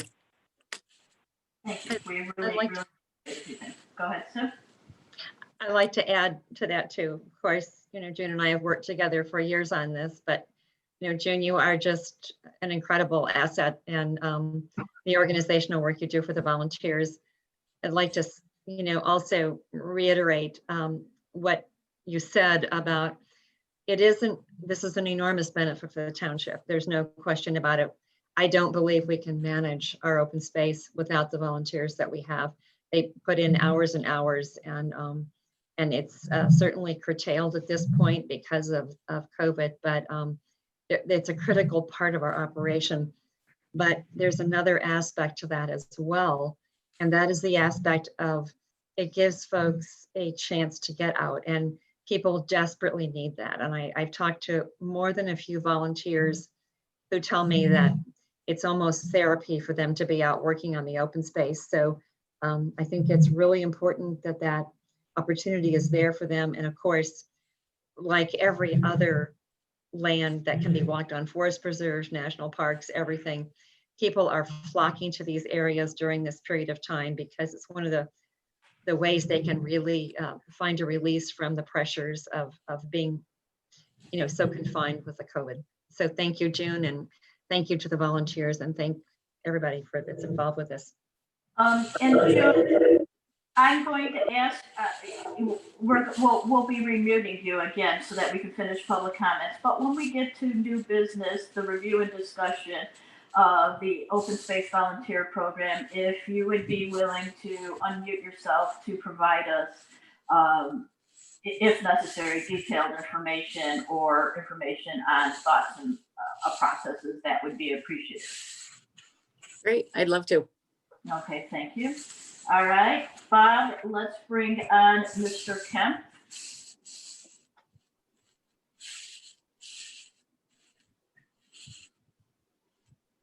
Mr. Kemp, are you unmuted? Try on your phone *6 and see if that will unmute you. I do realize that you're not using a smartphone, but potentially that should work.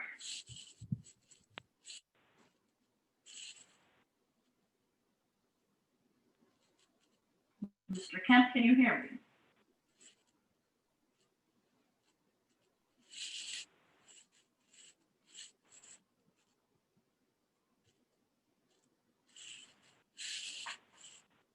Okay, I'm not sure Mr. Kemp can unmute himself. If Mr. Kemp, if you are able to unmute yourself or can contact us, we'd appreciate it. We will let you in. The next person is 266 Roland Lauer.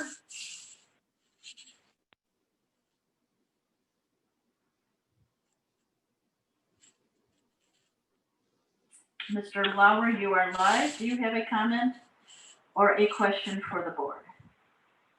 No, I was just, I was interested in open space volunteer, and I think June very eloquently mentioned my concerns and my feelings also. So I'll listen on for further in the agenda. Thanks. Okay. Thank you very much, sir. I will once again, before we move out of public comments, I will try to unmute Mr. Kemp. Bob, could you please ask Mr. Kemp to unmute himself?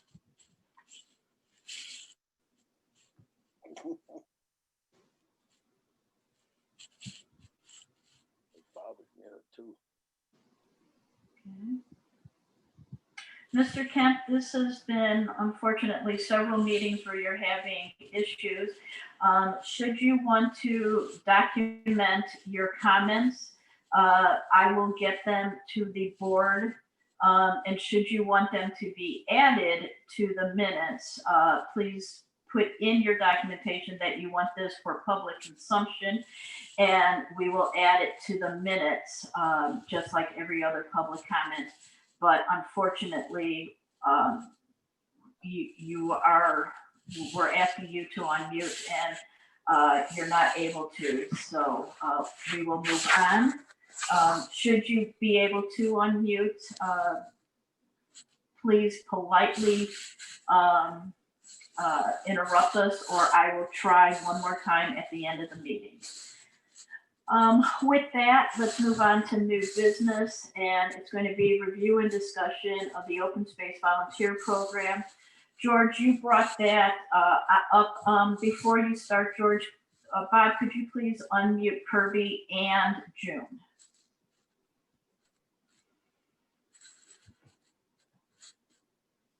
All right, I'm unmuted. Great. And June, it should be unmuted also. Okay. George, go ahead. All right. You know, I regard the open space program and the volunteer program as the heart and soul of Dundee Township. I think it's the thing that makes us unique and differentiates us from other townships in our support and leadership in the conservation area. As I mentioned at the beginning of the meeting, there was an issue on the agenda regarding a resolution to resolve a dispute, and that dispute has been resolved, but in looking into it, to me, it became kind of a wake-up call. And what I mean by that is I feel like, I know COVID has disrupted our lives and created a great deal of turmoil in everything we do, but I think it has also caused us to lose momentum on the open space program, and we just can't afford to do that. We can't afford to lose momentum. And when you look back at some of the things that have happened over the past few months, even before COVID, we canceled staff support for workdays in the month of September 2019. And after that, we withdrew staff support permanently from the open space volunteer program. And then when COVID came along, we canceled, I forget what we canceled, summer workdays. And then most lately, we canceled all workdays. And, you know, this is information has all come over email with lots of complex rules and so forth. And I think that, you know, if looking at it through the eyes of the volunteers, there's got to be confusion and misunderstanding and a little bit of maybe discouragement on letting the volunteer efforts. We're sending a message maybe that we don't care as much as we once did. So I'd like to throw out maybe 5 steps to discuss on how to get the volunteer program up and running and on the rails again. First is the way we engage. I don't think it can survive just on email notices and so forth. Why not add a personal touch to it? I think a lot of misunderstandings can arise because we're not talking people to people. Why not have a Zoom meeting? Start with, you know, we talked about Andy being on the burns out west. I think the volunteers would all love to hear about his experiences because we all like to participate in prescribed burns. Maybe even better is to start with a simple survey of the volunteers. Open-ended questions. You know, how is it going? What's working? What do you think is not working? And just listen, do some listening, see what they're saying. Find out if there is dissatisfaction with the way we're handling the program. Step 2, I think we need to reinstate a schedule of organized workdays. Other organizations have not canceled all their workdays. And I think that this is kind of creating almost a freelance approach to workdays. We're going to do one, we're going to contact somebody, we're going to get an okay to do it. We're going to, you know, they're kind of making it up on the fly as we go along. And that's going to lead to misunderstandings and confusion and a loss of support from the volunteers.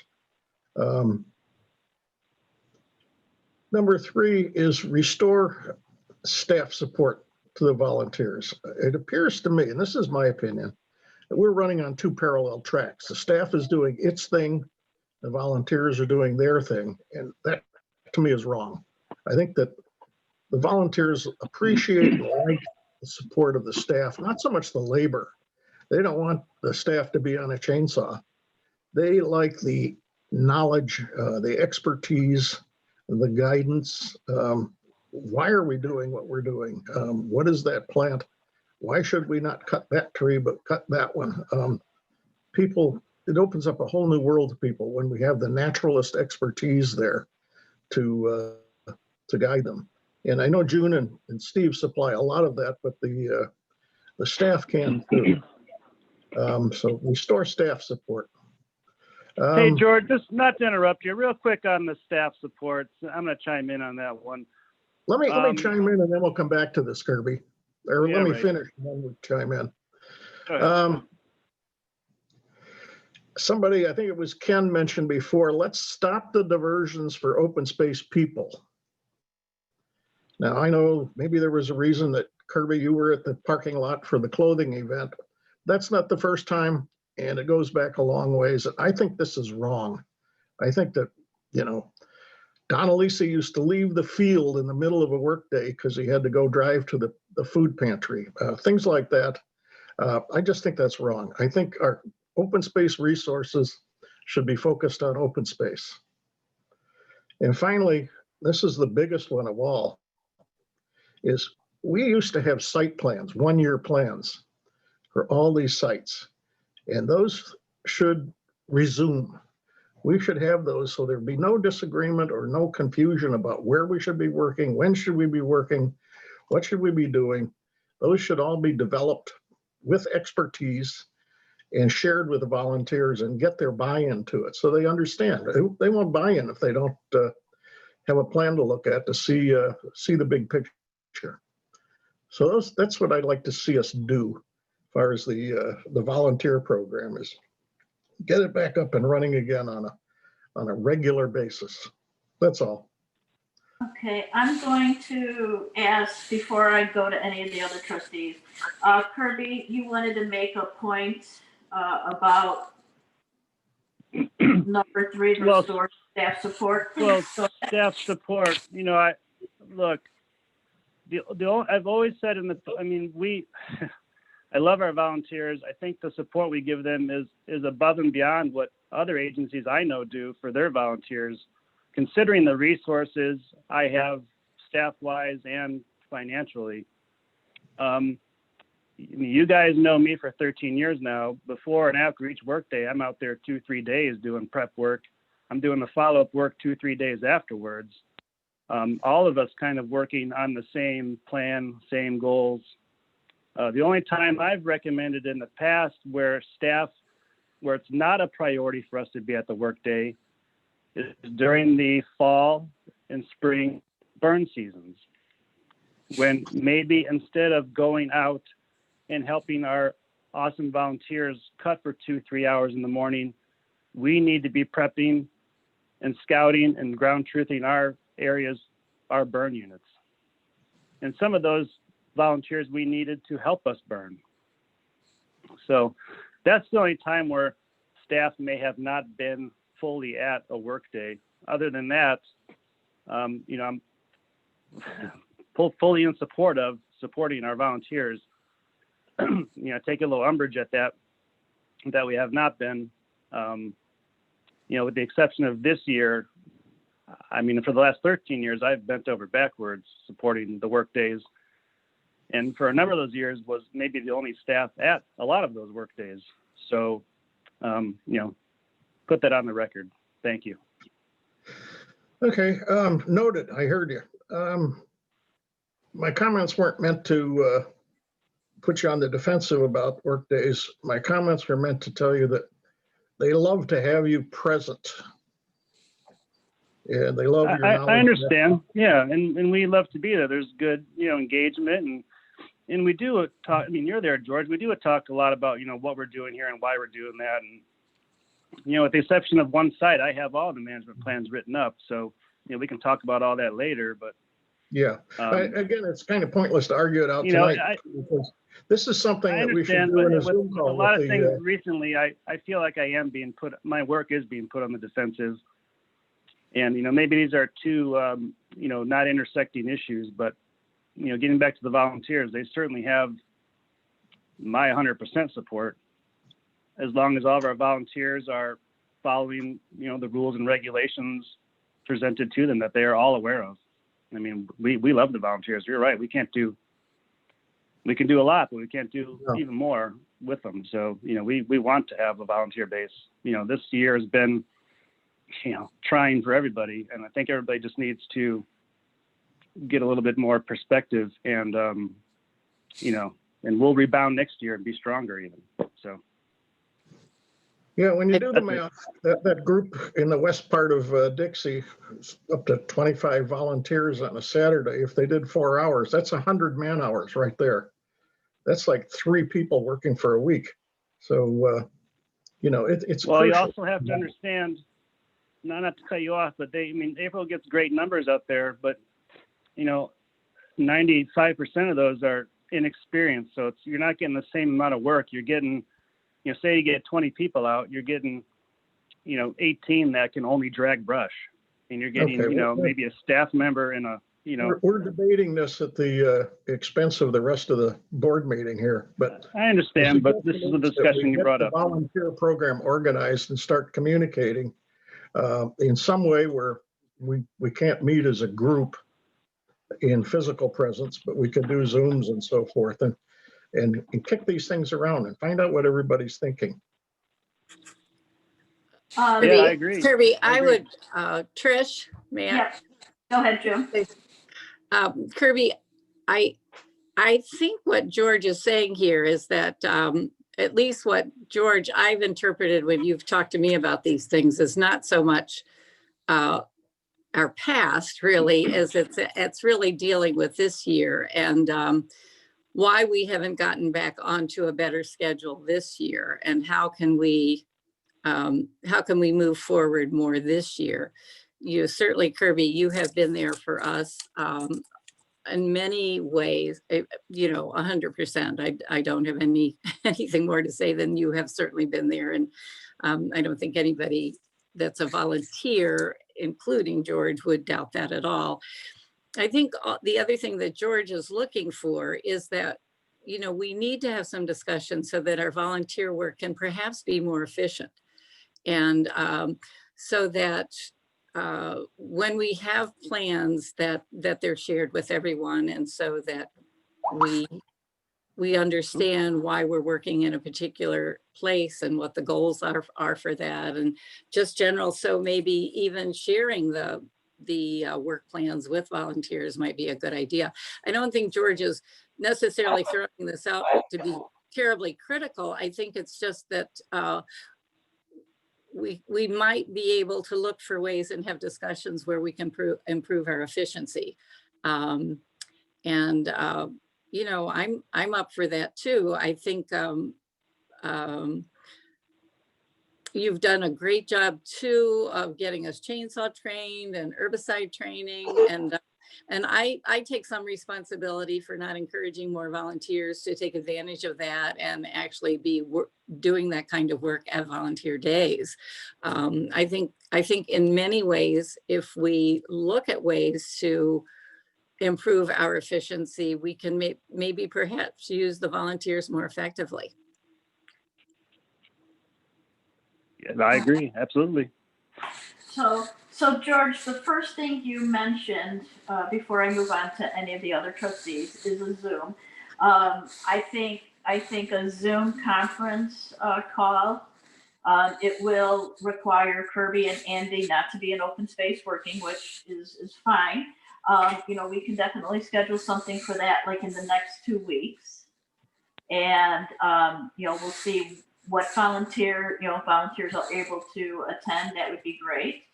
But that will be done during the workday, since Kirby, that's Kirby and Andy's, hours that they work. We'll schedule that meeting.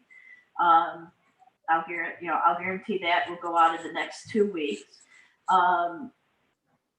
A survey of the open space volunteers.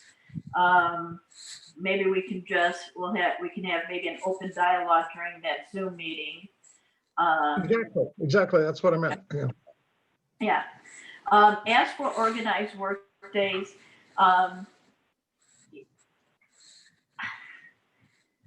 this pandemic is not going away. I understand you all state that, this is outdoors.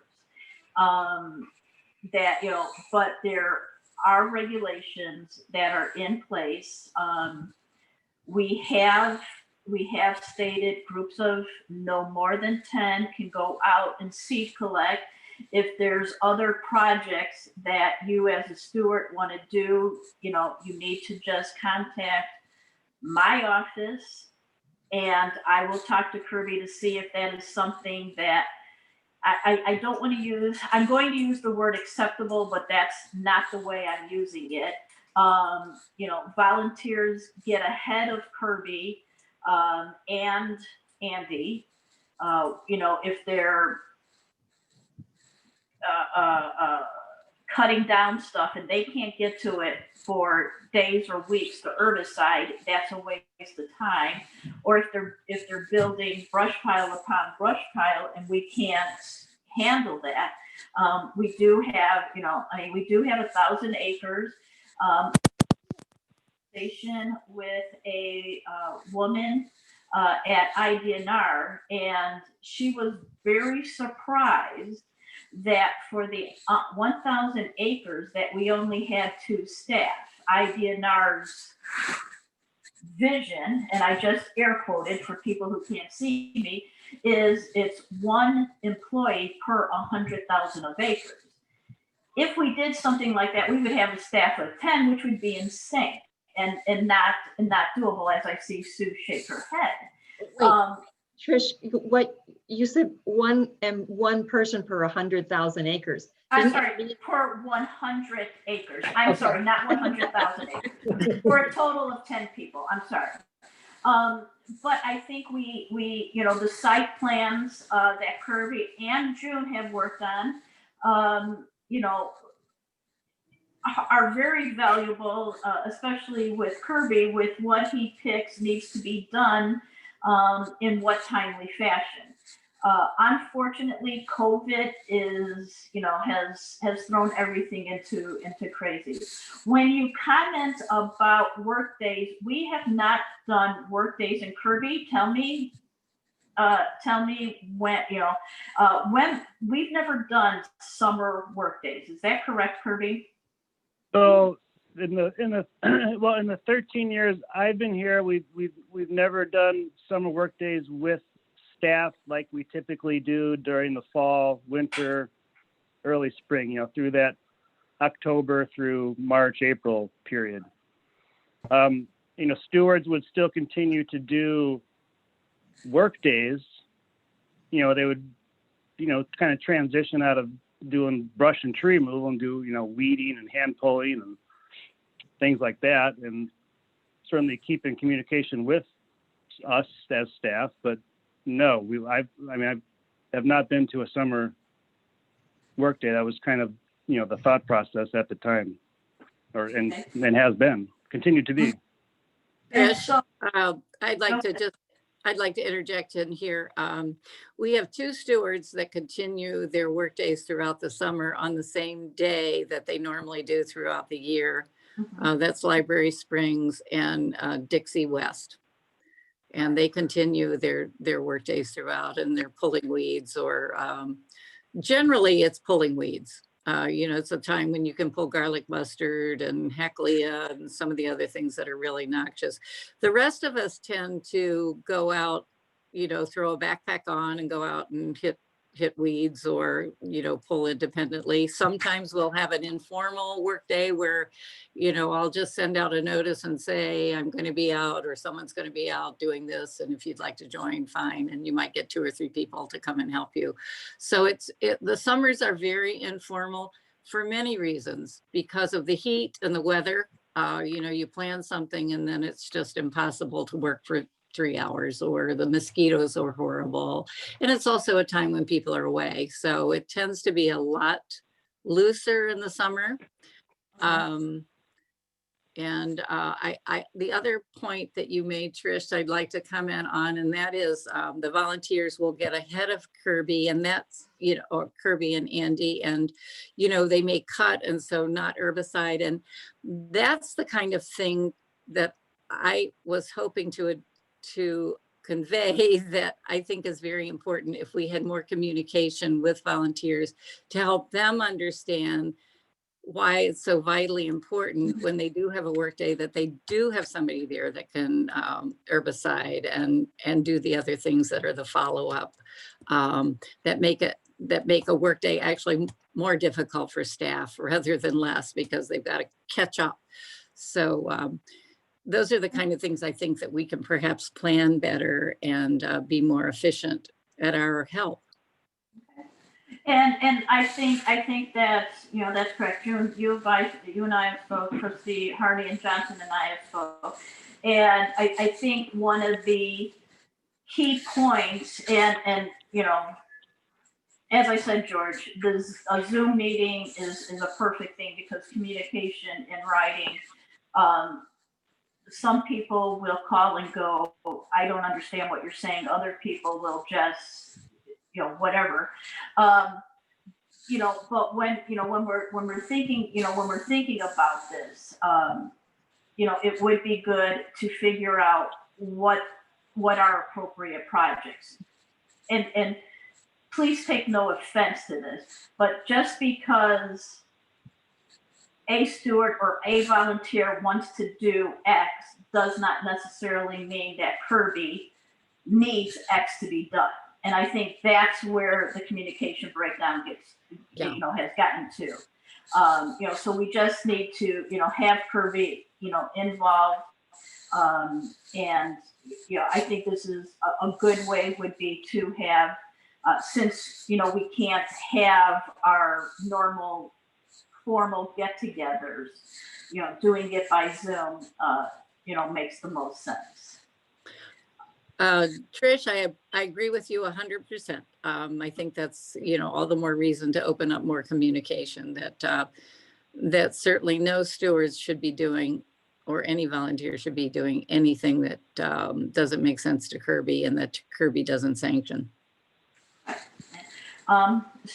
Trustee Harney, do you have a comment? I like a lot of the things, most of the things that George said, and I've the conversation has been, I agree with almost everything that's gone on. I do think that we need to reestablish regular work days. I think that we are in danger of losing our volunteers, because there are other organizations that keep those work days going.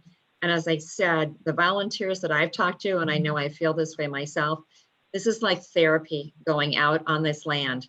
And putting your efforts into it. And so it's really important that we have a tangible schedule, even if they don't get there all the time. I think that it is an anchor for getting things done. The other thing is we absolutely have to get these plans, and this has to be a topic in the Zoom meeting, what the plan is for each site. I've been in contact with Mary Zander. I know you and I had spoken, Trish. You said you had given her a call, and she has not been able to talk to me, but said she would get back to me tomorrow about this. And I think we'll go together with this, but we need formalized plans that are at least 5 years out. And then we need from those plans, annual plans of work. And that's what can be, both of the overall site plan can be should be communicated with the volunteers and the board, and an annual plan of work. And you may have a different title for that, but it's what are their priorities for each year. And then at the end of we do a status report in the middle where we've gotten with it, and move through the site that way. That's how we operated before, and that's an efficient way to get things done. So I think those are really, really important. I think the problems that we've just had recently would not have been nearly as serious as they became if we'd had these plans and everybody was aware of them. And what you just spoke about was volunteers getting ahead of the staff and everything. With such a small staff, I think that's really hard to prevent, but we have to definitely work at it. But the other thing is that that having a plan really, it doesn't prevent it, but it gets people in the right place, and it addresses the efficiency issues that June has talked about, which are certainly enormously germane to our discussion, because we don't want to disrespect the either the efforts and the time of a staff or of the volunteers by not having things coordinated. So when an area is cut, it's herbicided at the same time. We go back in at the volunteers and the staff, either separately or together, go back in at an appropriate time and do what they need to do again. And then we get the seed or the plants in there, and then it is going back. It's the maintenance is enormously hard, and the more we get done, the more maintenance there is. So there's always that issue.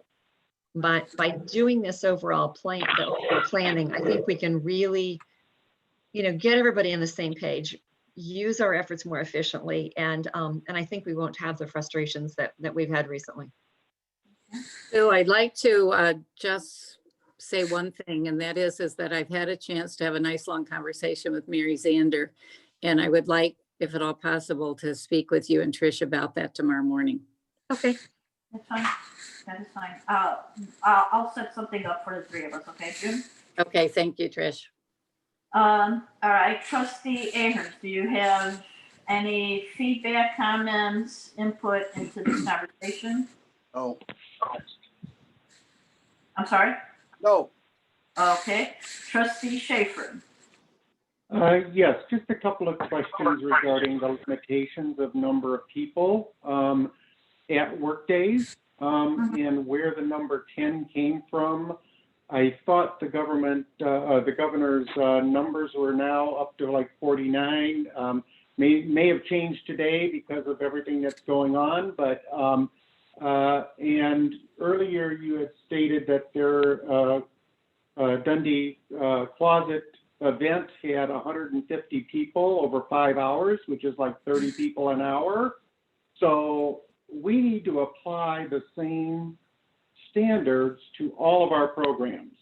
We can't sort of individually pull out a number and say, oh, this group's going to have 10, this group's going to have 30, this group can do up to 50. And so I would like sort of a standard of how we're going to do and what the control mechanism is to manage it. Okay, well, the clothing event was at a time when I believe we were up to 50 people. As for the number of 10, that's been kind of a rule of thumb coming out of the conservation and forest preserve numbers. Now, if you guys, well, right now we're back to, I don't know, 10 or 25. If you want to set a standard, that's fine. But it's going to fluctuate every 7, 10, 14, 21 days. And so, 10 has been the number on the low end. And, 10 has made sense. Trish, I'd like to throw one more thing in. Sorry to keep commenting. No, go ahead. But I would just like to say that, I think a conversation over Zoom could help with some of this, and certainly some of the planning could help as well, because when you are out in the open space and you have set a limit at 10 and say 15 people show up, it's not that difficult to find space to put 15 people in when you're out in an 80-acre, 100 and 300-acre site. Even though you're working in a specific area, and Kirby can comment on this, maybe it's more from Kirby's end that this is this is difficult, but it seems to me that all the sites that I've been on, you could separate groups of 5 quite easily in 3 or 4 different places. So that's just, I think having Yeah, I think having work days with a smaller, more manageable number, this is not a clothing drive, so I don't know that we could even compare the two. But Yeah. we're not spreading those people out onto our 100 acres during the workday. We're all concentrated on maybe half acre. Yeah. So to have a smaller, more manageable number of people at the workday in which we can still all be, got to be within earshot or eyeshot of the staff that's there, so we can kind of keep an eye on what everybody's doing. Sure. You can't just be off, on your separate 20 acres doing your own thing while somebody's over here on this 20 acres and another group's over here on that 20 acres. So I think a smaller number is just a more manageable number. That number we came up, or Trish came up with, is pretty consistent with what the forest preserves are doing, conservation districts. Kane County Forest Preserve is limiting to 10 people right now. They want phone calls if you're coming with groups of 5 or more, so they know exactly how many people are coming. So those are kind of all safety protocols that are going on at current work days. Yeah. No, I guess I was saying, I have no qualms with 10 people. I'm just saying that if 5 additional people come out, even if you're working on a half acre, you can still stay 10 to 20 feet distance and seemingly stay still within eye range. But yeah, I agree. That's really more difficult than mine, I think. There's a way to, mitigate extra people showing up than the number allotted. And I think, that the Forest Reserve, they're asking for a phone call. So. I think I'm more comfortable with that. I'm really uncomfortable turning people away in that situation unless there's just hordes, which I can't think of happening. But if we aim for 10 and get 12, I don't think that's an issue. I think all the work days that I've been at, except for the fact that, people would talk and be close, which of course we wouldn't do now, but it's easy to stay at least 6 feet, if not 10 feet apart. People are usually bundled up, and now with masks and everything, it seems to me it's a very safe thing to do. And of course, you can always, start another fire over there and, move that other group over there to drag it. Well, yeah, but that all sounds easy. Yeah, Kirby, yeah. Start another fire. I can. You can't just always start another fire, but I get what you guys are saying. There's room for fluctuation. Well, we're kind of getting down into the weeds here, folks. I think that I'm liking basically what I'm hearing tonight. I think that the COVID rules for our operations with volunteers that I've seen are very reasonable and easy to follow if we all understand what they are. And that's another communication issue to avoid misunderstandings. Why do we have these rules? And why is it important to comply with them? I think that's an issue that doesn't have to be an obstacle for us. I think that the big things that we've talked about are having a schedule. I'm looking at this because I'm a volunteer. And what I'm used to is a schedule that goes out at least 6 months so I can mark my calendar for work days. And I'm looking for guidance from the township on where we ought to be and what we ought to be doing there. And right now, I'm not getting either. So why don't we try and pull this together a bit and, like Sue said, get it a little more coordinated than it is right now, and I think we'll be fine.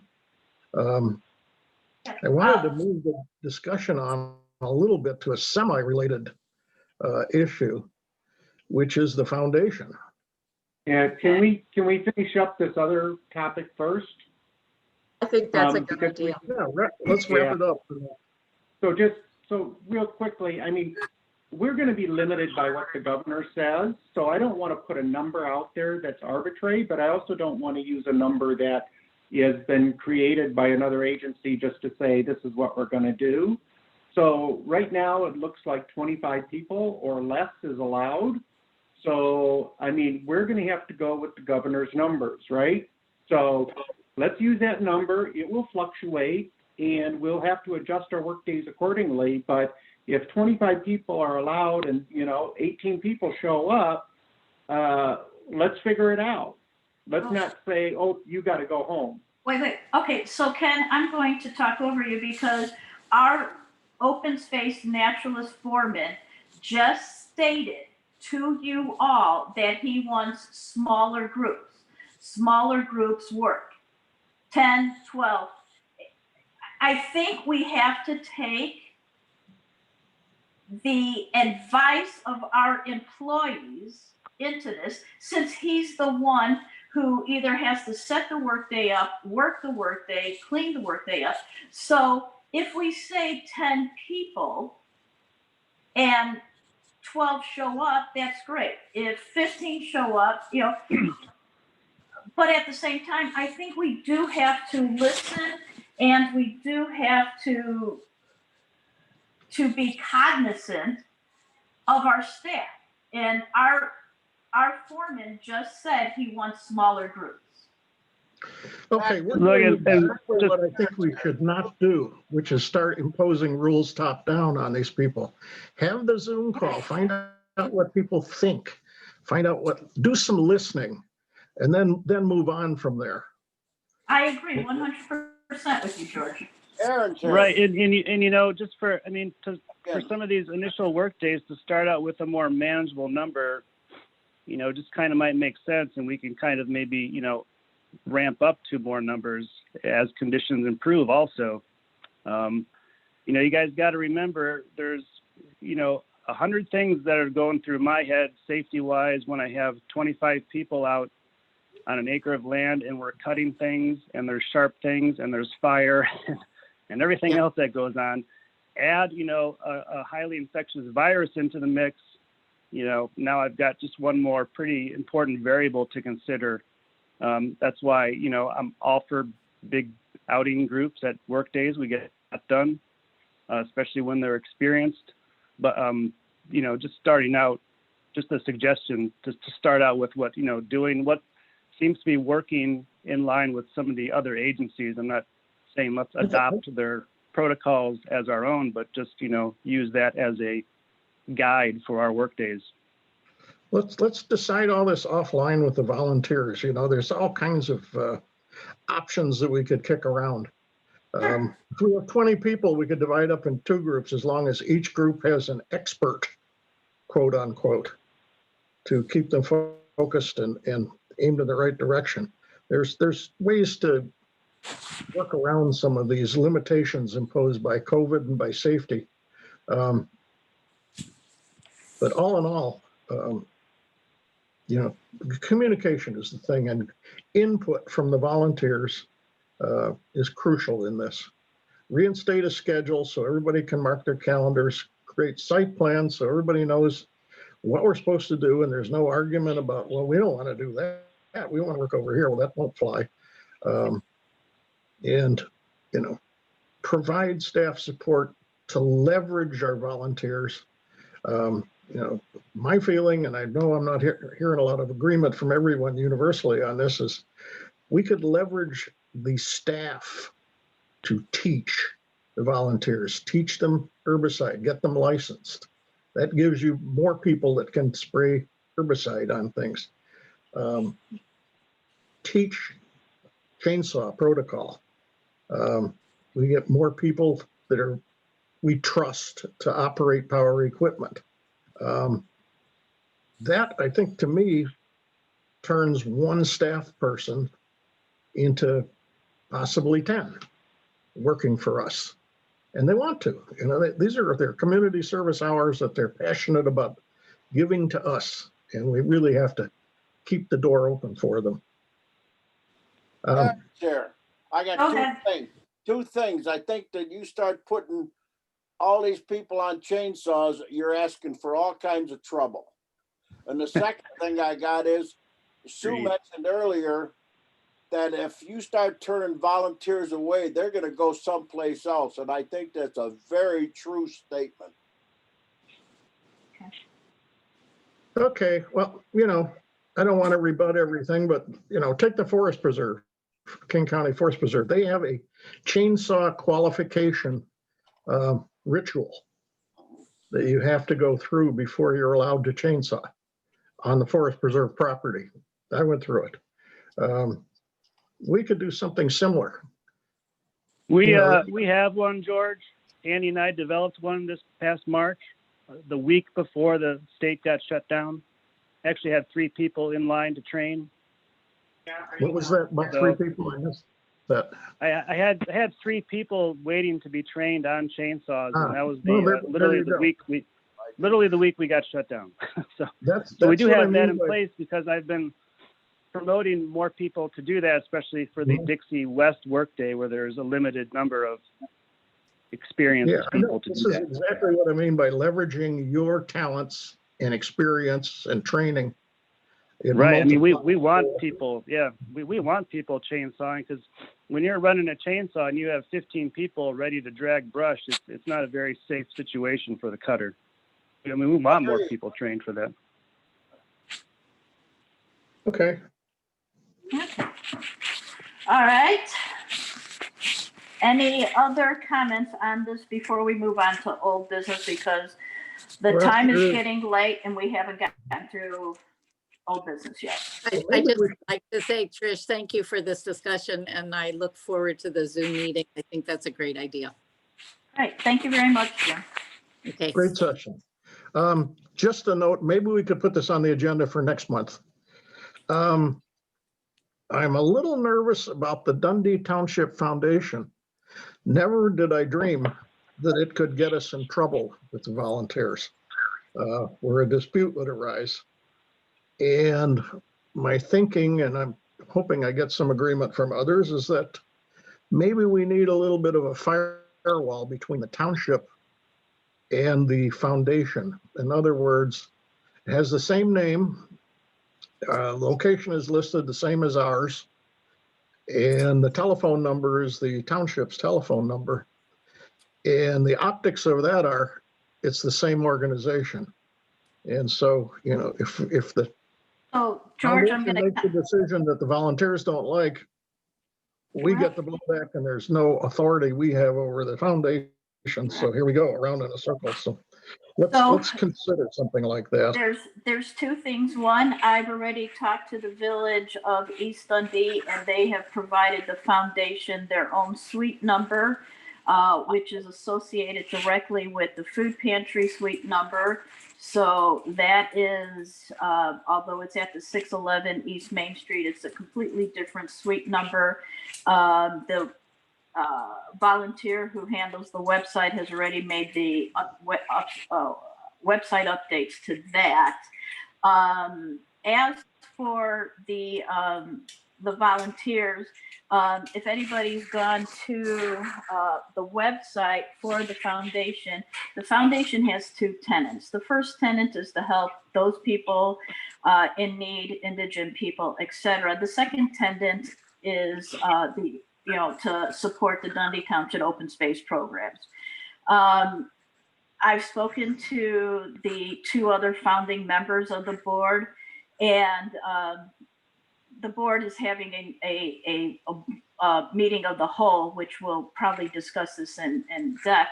But their belief is that if open space is going to be a continual problem, they would give the money for seed, which was donated via a fundraiser to the township, and they would remove the second tenant, and the Dundee Township Foundation would then just work on behalf of the indigent and the population of people in need.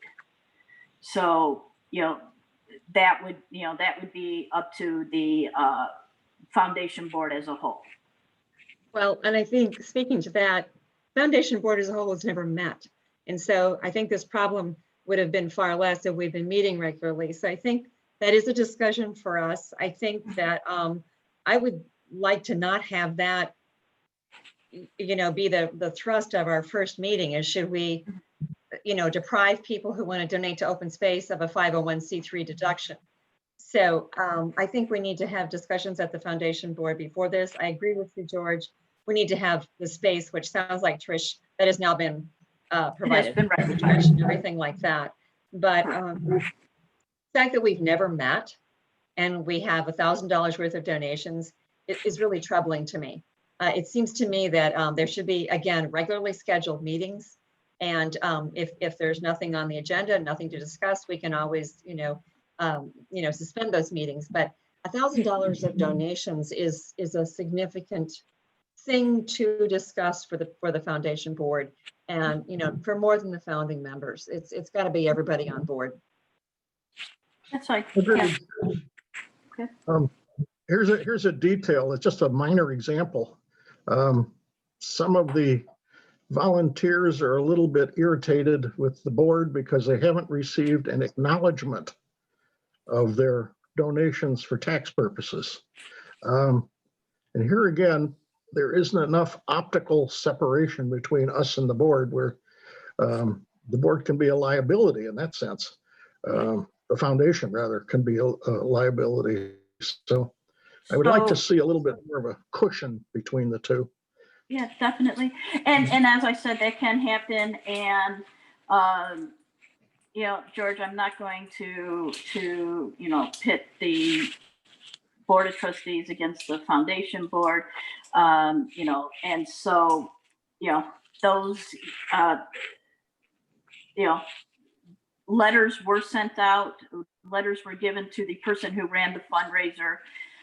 Whether or not they were sent out is, I'm not going to discuss this at this board meeting, as I don't think it's the appropriate forum. And with that, I believe it is an appropriate forum. I am frustrated because we established and tried to set up a foundation last year under the guise of the board, and we had an end run done by a couple of individuals that had this set up, and now our address is showing up on the website. It's not. And as of 2 days ago, none of the open space board people were even listed, the directors. There were only some social service side, but I don't think you can expend money without having a board of directors. I don't know what the articles of incorporation are. It's sort of using it as a guise for the township that it's a township project. And if it's in the same building, people are going to look at it as a department. So I had discussion with Clerk not that long ago that if it functions as a department, then we can FOIA information. So I would like to have minutes that have been done. I'd like to see the financials for the last 2 years. And I'd like to see the end of report, the 990N form that was filed for the foundation last year. Because I don't have an answer for anybody when somebody calls and asks me about it.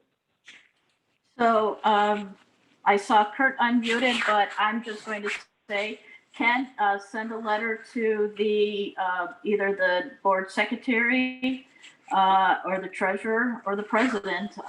But it is a separate entity.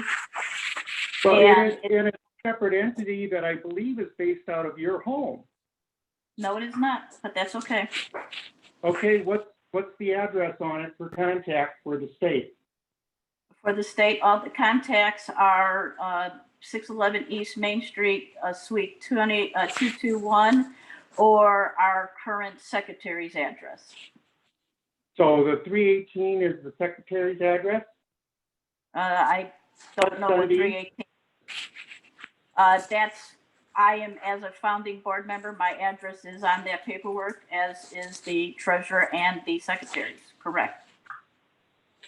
So that's the contact number listed at the state website, at least, I believe. There's three addresses, correct. Well, the last time I looked, there was only one, but not your website, the state website with the Secretary of State. Okay. Well, I don't handle that. That's handled by a foundation lawyer, so I will write that question down, and I'll ask the foundation lawyer that question. Okay, and my understanding was that lawyer functioned as pro bono. I guess my question is why didn't the pro bono work get done for Dundee Township if that was the interest and we were in the process of developing it? And rather a couple So- of other people taking it and running with it and setting it up independent, and now having the township address listed as of 2 days ago. Okay. That is, concern is that there is no transparency, and it is problematic from Dundee Township board perspective.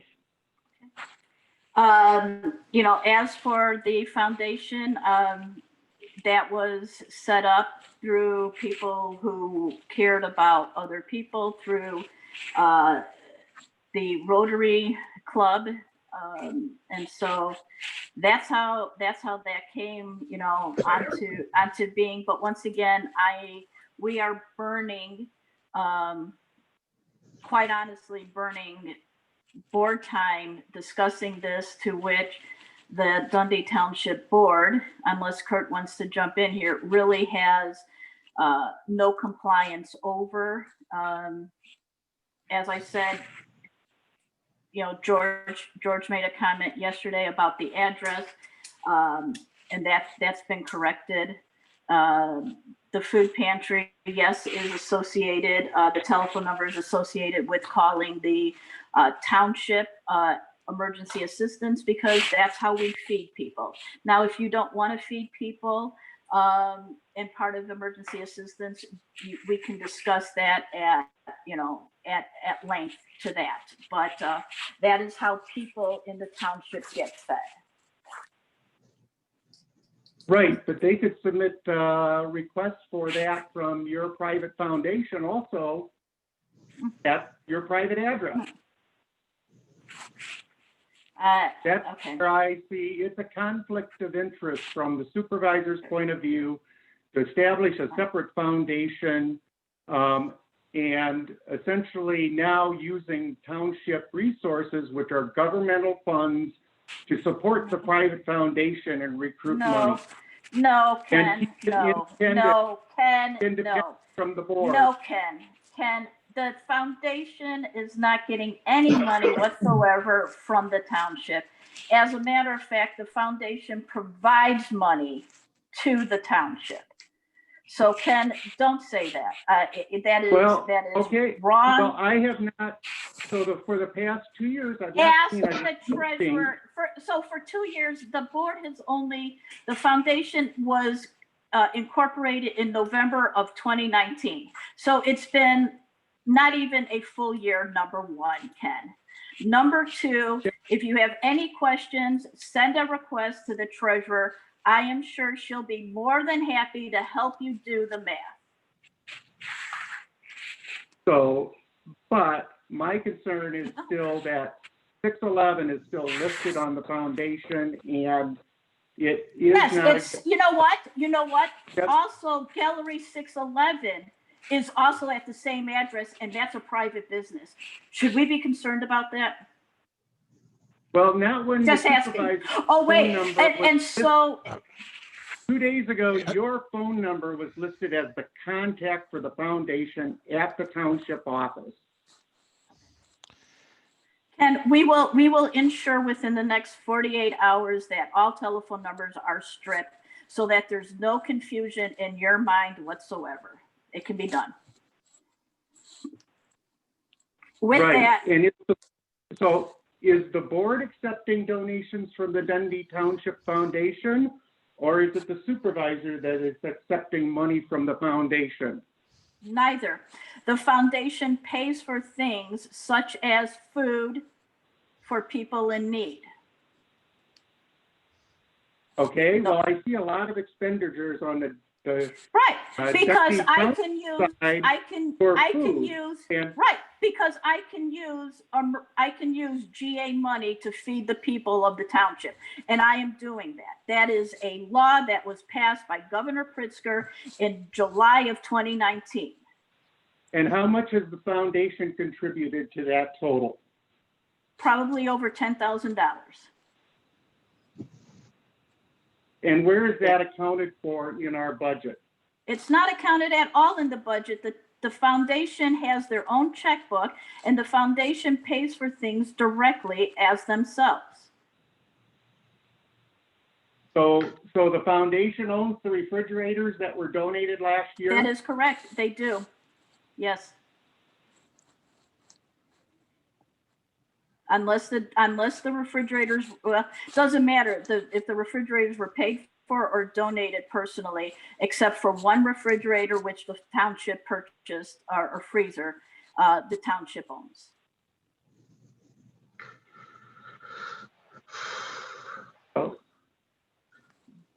From my perspective, it's just a mess the way it's designed, and it's inappropriate. But it may be legal, but it's not correct. Well, Ken, it's the only way we can help people. All right. Are there any other comments on this? Well, yeah, I'm on the Dundee Township Foundation Facebook page. It's our address and our phone number for the township office. So I will tell the volunteer to make changes to that. The volunteer made changes. I told them to make changes to the website. I will ensure that the admin for the Facebook page makes those changes. okay, we need a little more of a firewall between the two. Yeah. Definitely.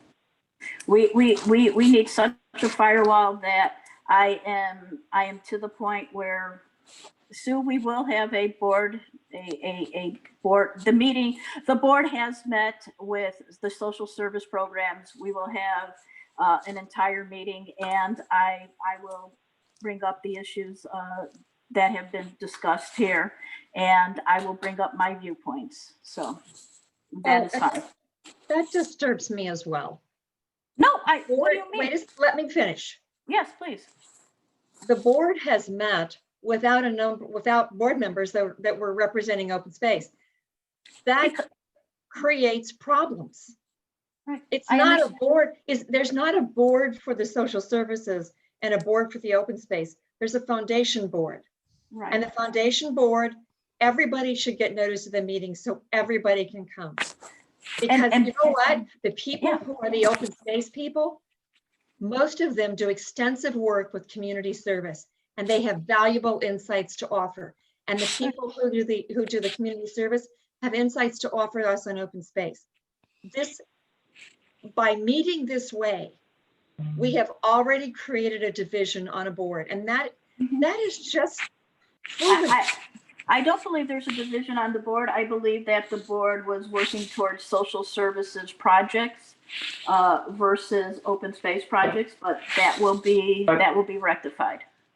But you have expended funds without a vote from board members. No, I'm sorry. The social services has approved all the spending of money. The board minus the board minus vote. I'm sorry. Yes, it is. I'm sorry. Well, Ken, you know what? I'm following the legal right. You know, as I said, okay, this is not a Dundee Township board. George, I agree with you. There does seem to be a firewall in place will be a phenomenal idea. We will work with our lawyer to get that done. Sue, you will, a meeting of the whole will happen, and all issues that George has brought up and as Ken has will be discussed. okay. Fine. All right. Kurt, do you have any comments? I'm happy to answer any questions, but the board is a separate entity, and how the foundation votes or how they spend money isn't really a purview that this board has. So to kind of clarify that, if there are any questions about the separation between the two, I'm happy to answer them, but it is a separate entity, and it really does operate independently of the township board. Okay, thank you very much, Kurt. With that, let's move on because we haven't even gotten to our other hot topic, the presentation and review of slides for the breakdown of expenses fiscal year 2021. You guys received the pie charts. Do you have any questions of the pie charts going through October 20th? October 2020? Trustee Schaffer, one of your pie charts is total expenditures through October 2020. And for some reason, it is now listing general assistance independent And Correct. I thought we had board agreement that social services and general assistance and those programs would be listed. So general assistance is listed as 5%. And I think the last time we looked at this, it was 18 with social services. So I guess my question is what changed or who changed it? I changed it. I made a mistake. I did it wrong. I'll redo them. I'll resend them. Let's stop the discussion. I screwed up. Can I Period. chime in? There, Sure. they're ripped up. I think this is what we asked for. My memory is not real good, as you all know. I thought it was, but I didn't Asking for the redivide. information both ways. And I think that's what you gave us. Yep, so Bob will make the change yet again. But yeah, these pie charts are extremely valuable. And my comment is this could serve as the basis for strategic planning. And I know that's near and dear to Trustee Harney's heart. And we need to push that discussion forward. Okay. All right, any other Tonight. comments about the pie charts? Please not tonight. All right, with that, let's, I have sure, Mike.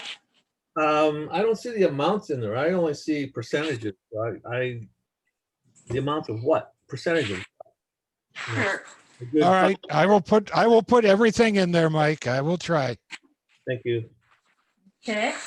Now let's review the initial documentation on the establishment of elected officials' compensation for the period of 2021 through 2025.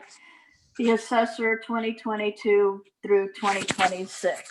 I provided each of you a document that was created by the Dundee Township Supervisors Group that broke down the 14 townships in King County, broke it down by supervisor, assessor, clerk, road, and trustee.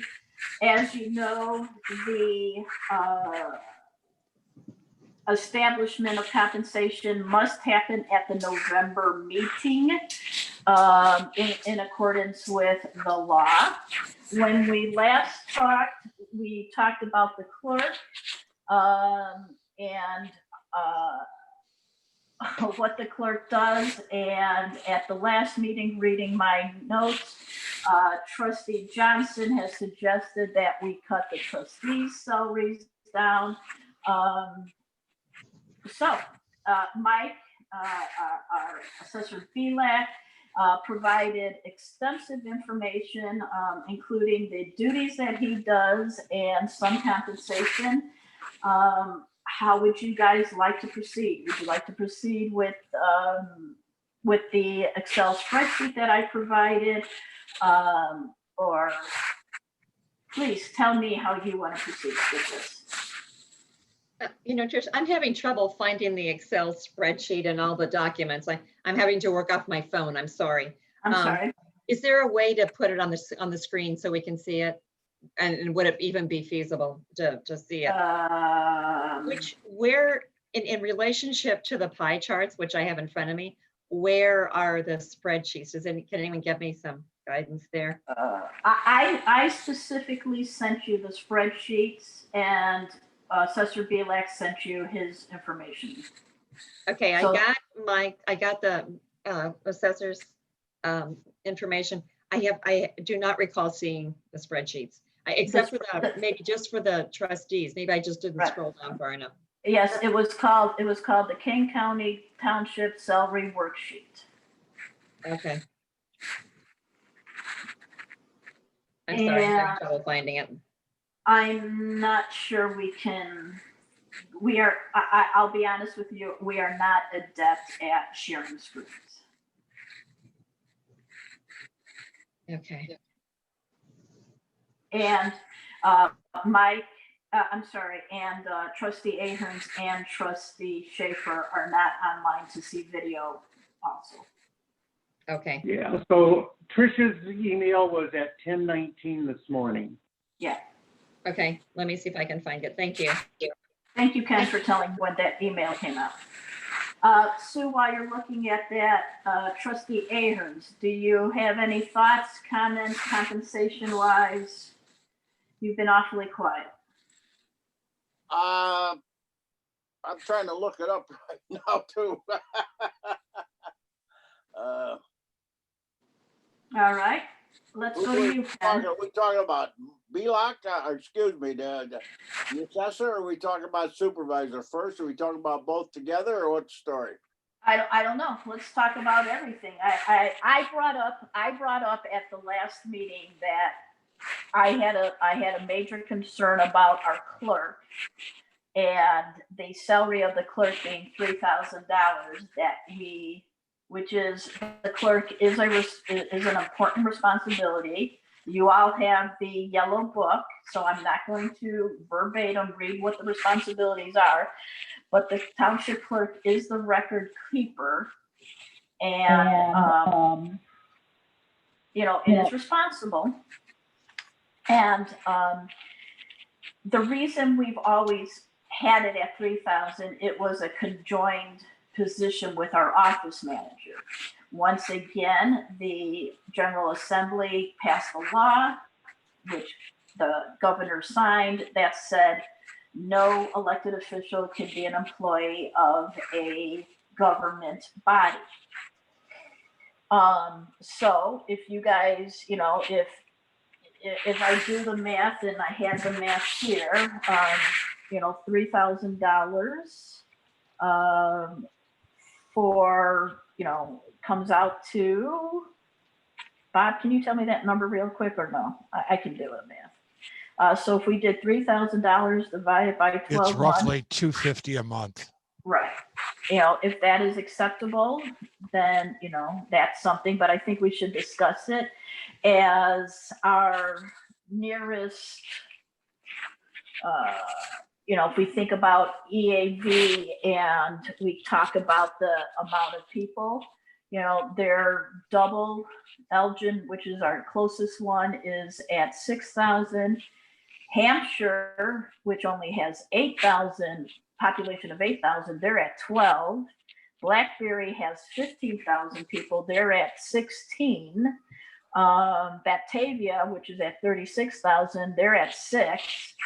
So, that is something, if we 3,000, if that's the answer, that's, and I'm going to answer the question before Ken asks it, understanding we have a budget issue. We live and die by property tax, and we only have a limited amount of money. So,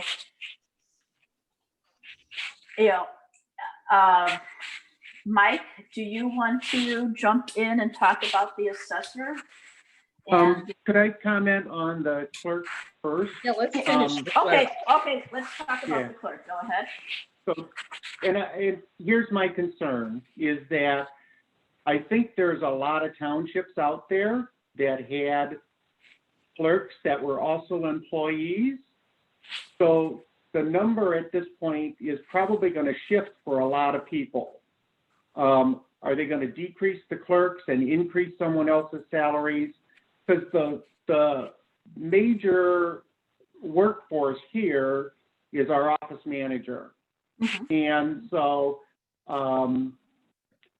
rather than say, I'm going to give a lot more money to the clerk and shortchange our office manager, I'm not sure that's a great idea. So I think that and I'm not going to say a grain of salt as far as the salaries go, but a lot of the other areas I suspect had joined employee and clerk salaries. So are all of those going to get adjusted, either decreased and shifted? In Kane County, and Kane County is the county in which we belong to. Dundee Township was the only township that had a conjoined position. Nobody else did. Thank you for clarifying. Yeah, and I'm going to be honest with you, Ken. I'm not going to talk about, and I hope no other elected official talks about what's happening in McHenry County or Lake County or Cook County, or Winnebago County, because that is not apple to apple comparisons. Let's try to stay in our backyard. So getting to the clerk and realizing that nothing, I mean, you know, we're reviewing initial documentation. We're not even voting on this. Is $3,000 adequate? Well, from my perspective, if the referendum does not pass, $3,000 is all we can afford. And so if it does pass, I think it's worth looking at more. Can we, I don't think it's worth more than $6,000 a year. Because I think that absolutely, the work is going to fall on the staff, which it always has. You know, that the clerk, unfortunately, with elected officials, they don't have to show up and they don't have to do their work if they don't want to. And so one of the things that we always worried about was we did pay this position $10,000 probably about 10 years ago or something like that, or, you know, a couple of terms ago. But the thing was, it was always what we were advised by our attorney at that time, which I was highly suspicious of, was that we had to turn it into a position with benefits and that we had to provide an office for this person. And at the time, the legislature hadn't passed that, that law that has been so difficult for us. So I think that in addition to looking at perhaps raising the salary, we can't raise it to the point where it's an actual job, because this person has to come once a month. And, you know, there's probably, I don't even know if there's 5 hours a week of work that goes with being the clerk. In fact, Bob could probably, you know, address that more accurately. But, you know, they're going to have, they're going to need a desk or something like that. And so we're probably going to have to revise how we're operating with this. It's unfortunate. We had a really good situation there, but it's water under the bridge and it's gone. So my position would be that if the referendum fails, it stays at 3,000. If it passes, I'm willing to support 6,000. And Sue, you're right. There would be technology uptick, because you're right. They would need a desk. They would need a computer. You know, or, you know, even if it's a desktop or a laptop, you know, we're still COVID bound. But right, because they're the ones who would have to take the notes and, you know, take the meeting minutes and et cetera. So, you know, it's just, in the case of the clerk, it's not just the salary. There's some commodities that go with it. Yeah. So to think about that. This is George. I'm going to leave the room for nature break very briefly. Be back in a second. Okay. Okay. Ken, did you want to make a comment about that? No, I think we need to look at just what there is, and I think that with the combined position that we had before, the workload really relied on the office manager position. So I don't also want to say that position's more important or less important. I think the clerk position for how we are using it is not a huge amount of hours per week. And with now the building sort of being shut down for another year, but I can't predict 2 years from now. So I think that, as last month I stated, I think that when we're telling our staff and members that we're not going to give them a salary increase, I think it's very difficult to say, I'm going to give people double their salary. Mm-hmm. So I agree. I just think that's a challenge. That's a really good point. Yeah, Bob, would you like, I mean, Bob, you do this. Can you ballpark the clerk's position on how many hours a month? And take into consideration that some board meetings have gone for 7 to 10 hours. I think 10 hours is our longest board meeting. Well, yeah, I mean, basically the hours are, revolves around the meetings. Typically, like tonight is probably going to be 4 hours. Then you have a couple hours of doing the minutes and or the other documents that are generated by the meetings, like when you have the levy and so forth, the clerk has to prepare the certification, sign those documents, and get those transported down to the county. So yeah, probably on average, 6 to 8 hours a month on the meeting and the documents, and then other things that may come up with record retention, help with FOIAs, those kinds of things. So safe to assume maybe 15 hours a month? I would say so, yeah, 15, sometimes 20 in a month, like when we're doing the levies or other things where there's more paperwork that has to be sealed and so forth. Okay. This is probably a question for Kurt, but is there a way that we can structure the pay so the clerk is paid per meeting and per, getting the stuff done? Because again, my concern here is that we can't raise this sufficiently to make it a very attractive, even part-time job. But if we could make it that if you show up, if they come to the meeting and do the work, then they get the stipend or whatever it is, like a per diem almost. We can't have it be, basically have the salary or the payment be contingent. So it can't be, if you show up to this meeting, you'll get it. But if you don't show up, you're not going to get this money. It's got to be definite. So we could say it's going to be, if we want it to be per meeting, it's going to be, the one meeting per month, and they're going to get it no matter what happens. We can't basically condition it upon performance in a way. That's the real trick, or restriction here. It's got to be pretty certain and definite that they're going to get it regardless of how the clerk performs.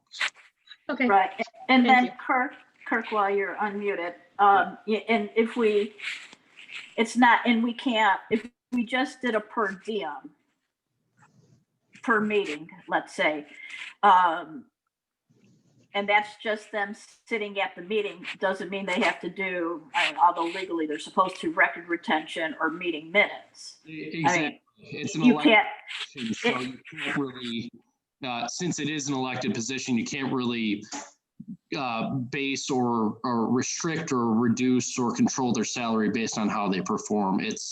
This is what they're going to get when they're elected, and that's how it's going to be, kind of a thing. So we can structure it by meeting if we want to do it like that. I mean, there's a lot of townships that structure trustees payments by meeting, but it's going to be, even if they don't show up, they're still getting that payment.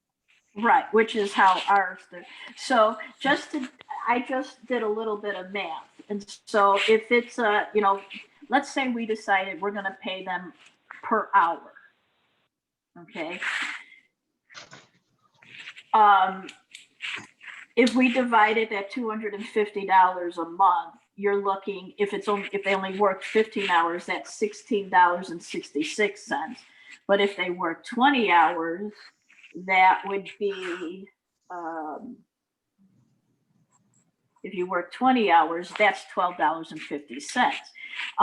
Kurt, can you tell me what month and year does the state of Illinois go to $15 minimum wage? The state of Illinois? Yeah. I could not tell you that off the top of my head. The minimum wage laws will not apply to elected officials, however. Okay. They're not going to be an employee, so an elected official. So it's the board has the discretion to decide how much that clerk's position requires to be paid. Okay. All right. So we probably want to stay away from an hourly. Yes, I would say an hourly, if you want to structure it based on this is what we think the hours are going to be, that's something you can do. But again, it can't be varied. It can't be a variable rate. It's going to have to be certain. So it's going to be, if we think it's going to take this many hours a week, then let's set it at that amount, and that's what they're gonna get, regardless if they perform those hours or not. That's what they're still gonna get. We can't really set it, or the legislature's tied our hands on this in a lot of ways. Okay. That makes sense to me. All right, so right now, let's kind of put a pin in the clerk. 3,000, keep it at the same rate, 6,000 on the high end. Knowing that referendum passes. right. Either way, I think for the clerks, and this is more of a budget talk, I think we have to automatically budget probably $3,000 just for the technology that they're going to need when it comes to budget time, which I will remind you all of. Okay. Okay. Repeat that. You're telling me you're gonna, the BB computer and stuff like that, you're budgeting $3,000 for? Yeah, because they're gonna need a computer. Okay, that, I just didn't understand what you meant. I got you now. Oh, yeah. Because they're gonna need a computer. That's strictly. Oh, stuff no. wrong with Yeah. No matter what we decide the compensation is going to be, there will be in the budget a $3,000 technology uptick. Okay, thank you. Because the clerk, because they're going to have their own space to work, which is a whole nother issue, but we'll get to that. Who do we want to hit next? What did we settle on for wages for her? We haven't settled on anything because nothing's being voted on, but we're looking at 3,000, keeping it the same, or at most going up to 6,000. I think 6,000 is way too high. Okay, where do you want to be? I think maybe 4. 3 is real nice. 4, I will go along with 4. Okay, all right, so we're in that. So like I said, we're not voting on this. We vote on this in November, but Bob is documenting everything, as am I, so that we have numbers. Because we will have to vote on this and make a decision at our next meeting. There's no. Yeah, that's the last date that you can vote to establish that, because we've got to do it 180 days out. So we'll be right at the deadline at the next meeting. Exactly. All right. Let's just walk down the thing and start with supervisor. Supervisor is not ready to present to you yet. Let's go with trustees. Okay. Supervisor will be ready for you in 15 minutes. Trustees, currently trustees in Dundee Township get a per diem of $150 per meeting. Thoughts? I think if the referendum fails, we need to knock that down by 50% and give ourselves 75. I'd support that. I've already previously expressed my views on this. I think of the trustee's position as almost a volunteer proposition. Getting a check from the township every month, it doesn't feel right. There was a letter from one of our constituents that had calculated on the basis of 3 hours a month to calculate a pay rate. We need to recognize that it's not 3 hours a month. It's probably more like 30 hours a month when you consider the meetings, the travel, the research, the reading, the meeting with people, and so on and so forth. At the same time, it is a voluntary kind of proposition. So 50% would be right where I would be at. Richard? Objection. Ken? I was thinking more 30% cut, and that could apply to more than one position. So I'll leave it at that at this moment. Okay. I was gonna say. You're if- gonna make me do math now. Hang on, just so that It's everybody. 100. Thank you. Call it 100, It's 100. I think, Exactly. give or take. okay. Why don't we say 75 if the referendum fails and 100 if it passes? I don't think we should use the referendum as a gauge of what we're looking at this point. Because that would mean that if it passes, we're going to give everybody raises and just spend the money. So I think that this discussion needs to be what's pretty reasonable. We have taken a position that we don't want to increase salaries. And I would say that the trustee position, you can cut it, but I also don't want to cut our salaries, the trustee salaries, and then give everybody else a big raise. So it's going to be a difficult discussion, but I think it should apply sort of uniformly across the positions. Okay. I agree, Aaron's here. I agree it shouldn't be based on if the referendum passes or not. So I agree 100%. Yeah. Okay, agreed. We won't say it anymore. Yeah. Okay. I'm not so sure I agree. This is George. I think Sue Harney was on the right track here. What it sounds like, I'm very concerned about the timing of this. We need two plans. One is Plan A if the referendum passes, and Plan B if it does not. And we won't know until late in the evening on November the 3rd as to whether or not it passes. And then I don't know when the November meeting is, the 15th or some point in time like that. We're either going to have to scrap Plan A and go to B, or go with B or vice versa. And I have a hard time getting interested in this topic without knowing what kind of revenues will be available. I know, George, but here's the thing. I don't want the November meeting to go till 3 in the morning. Yeah, and this is tricky because if we want to get together on November the 4th to kick it out, I'll still be under anesthesia. So maybe I make better decisions that way. But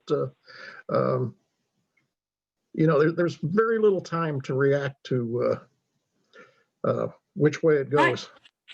I agree. Okay. Highway Commissioner Sinnett, do you have any input at this time? Am I back? You're back. You're back. The current salary of the Highway Commissioner for Dundee Township is $81,318.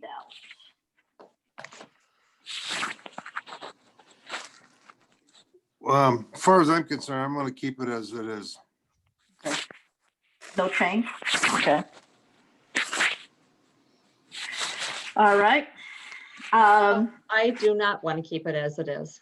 Okay. I think the salary is after I looked at the public works departments in the area, I think the salary for that position is excessive at this point. I would like to knock it down to 70,000. I would like to go further than that. I would like to convert this to a part-time position and go 50% of what it is now. Okay. Now, granted, it is Kurt, you're going to have to jump in here. So because it is an elected official, doesn't necessarily mean they have to show up at all. Can we call it a part-time position? It's really more of what we expect from the position. It's not really part-time or full-time. It's what we want that salary to be. Okay. So then, George, if we knocked it down by half, that would be $40,650. Yeah, I don't think you can call it a part-time position at all. You put this phone on your belt every morning and you leave it on for 24 hours a day. It's a pain in the ass responsibility, and it's not a part-time job. And I'm glad to do it, but don't start telling me I don't do anything, because I do plenty. Okay. I do want to remind the elected officials, we are not talking about individuals. We are talking about the position, the elected position. I know. We're talking Okay. about something in the future. Um, I'm more comfortable with 70,000. So am I. George, okay, now I'm going to break my own rules. Knowing what I know that Highway Commissioner Sinnett does, whether it calls in the middle of the night for snow, trees, if we have to look for reductions, I would say 70,000. If we have to have a plan A and a plan B, since we're not saying if the referendum passes, if plan A would be reducing it to 70,000, if plan B would then be, as Highway Commissioner Sinnett, see, I caught myself, as the Highway Commissioner has said, going forward, 81,318 is an acceptable for doing the job. Did I quote you correctly, Scott? Yeah, yes. I didn't want to use the word adequate because, plan A, plan B, if that's how we look at it. I don't think for the responsibility, knocking it down to 40 is a responsible thing for us to do. Yeah, I don't think it is either. I think you get what you pay for, that unfortunately.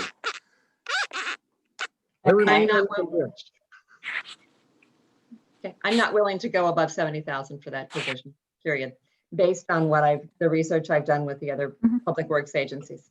Okay. That's a max. I agree. Aherns here. I agree with Scott. I think it should stay at the 81 something. There's a lot of work there. He's got to do the hiring. He's got to do the specking of the trucks. He's got to do the specking of the equipment. He's got all that stuff to do. You got to have somebody there's going to be able to do that kind of stuff. And you start getting a lower wage person in there, they won't be able to do that kind of stuff proper. Okay, so we cannot refer to, this is not an employee. Okay. So lower wage, it is an elected official. It is an elected official. And the reason, except for Assessor Bielak or the assessor's position, township government is run by the people.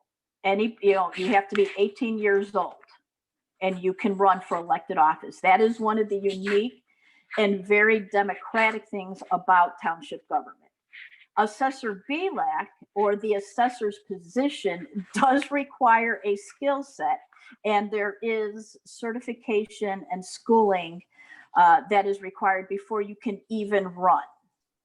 So the assessor's position is the only one that does require a quote unquote skill set. So to say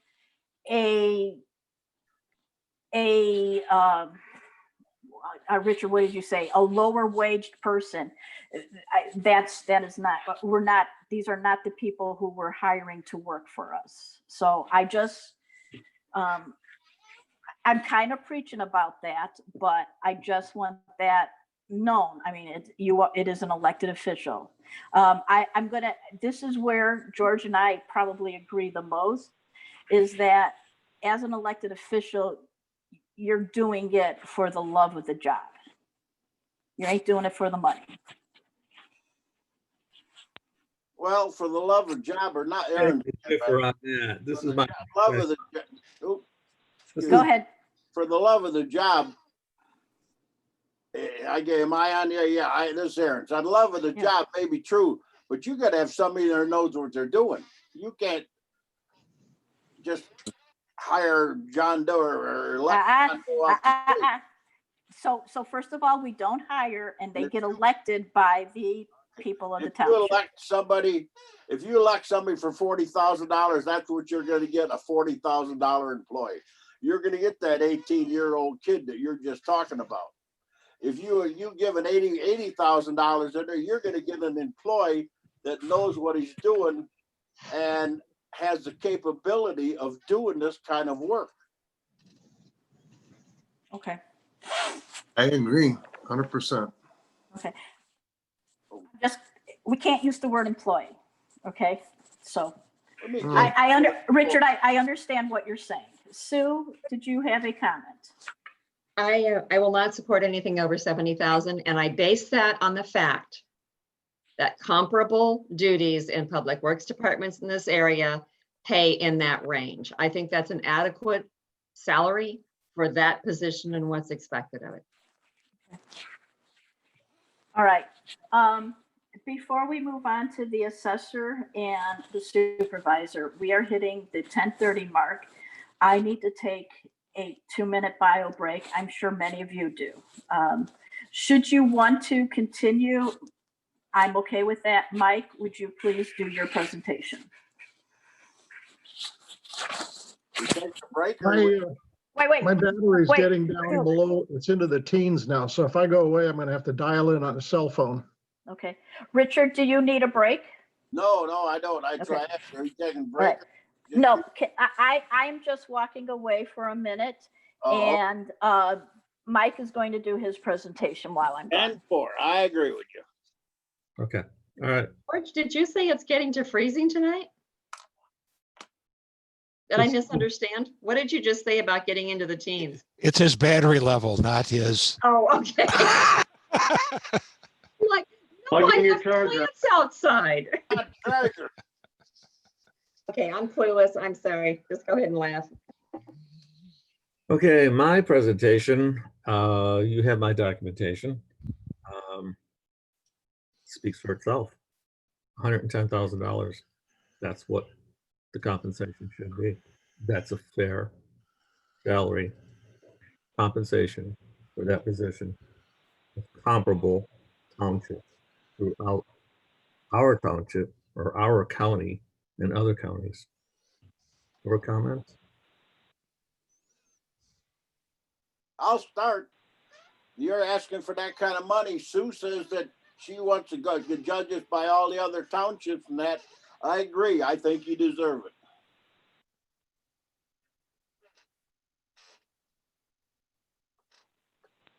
We can't afford it. Yes, you I can. think we can afford a raise, but we can't afford it. And we've had this conversation with you over the years, Mike, and we can't afford it. Yes, you can. Here again, let me point out, we're talking about individuals, and we should not be doing that. We don't know that's gonna be Mike. That's right. Right. But We you can't need pay this position that much. Aherns here. You need a person that needs the education. If I'm mistaken, correct me if I'm wrong, Mike. You got to have some type of a certification to even get this job or do the job. Yes, Right. Richard, the candidate has to have certification. We can't be talking about people. Well, the person that runs for it's got to have a certification. to do the Exactly, job. exactly. If he's not, and the person that runs for this position, if he's not certified, Well, he can't run. He can't run if he's not certified. Okay, I agree. That's what I'm trying to say. I guess I'm just saying the wrong way. And Yeah, that's correct. The assessor has certain qualifications they have to meet to run. That's the only position that has that restrictions on it.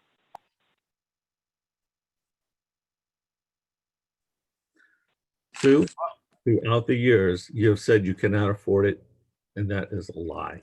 You could afford it all these years. You've misled this board to all these years that we don't have the money, and you do have the money. You have a budget that you're responsible for, and you have to allocate that budget properly. You have misled the board in the past numerous times that we don't have the money. You do. It's your allocation. In other townships, this is the level they pay it at. You have chosen to mislead the board and the trustees that we don't have the money. That's not true. That has never been true. You have the money. It's the allocation of it.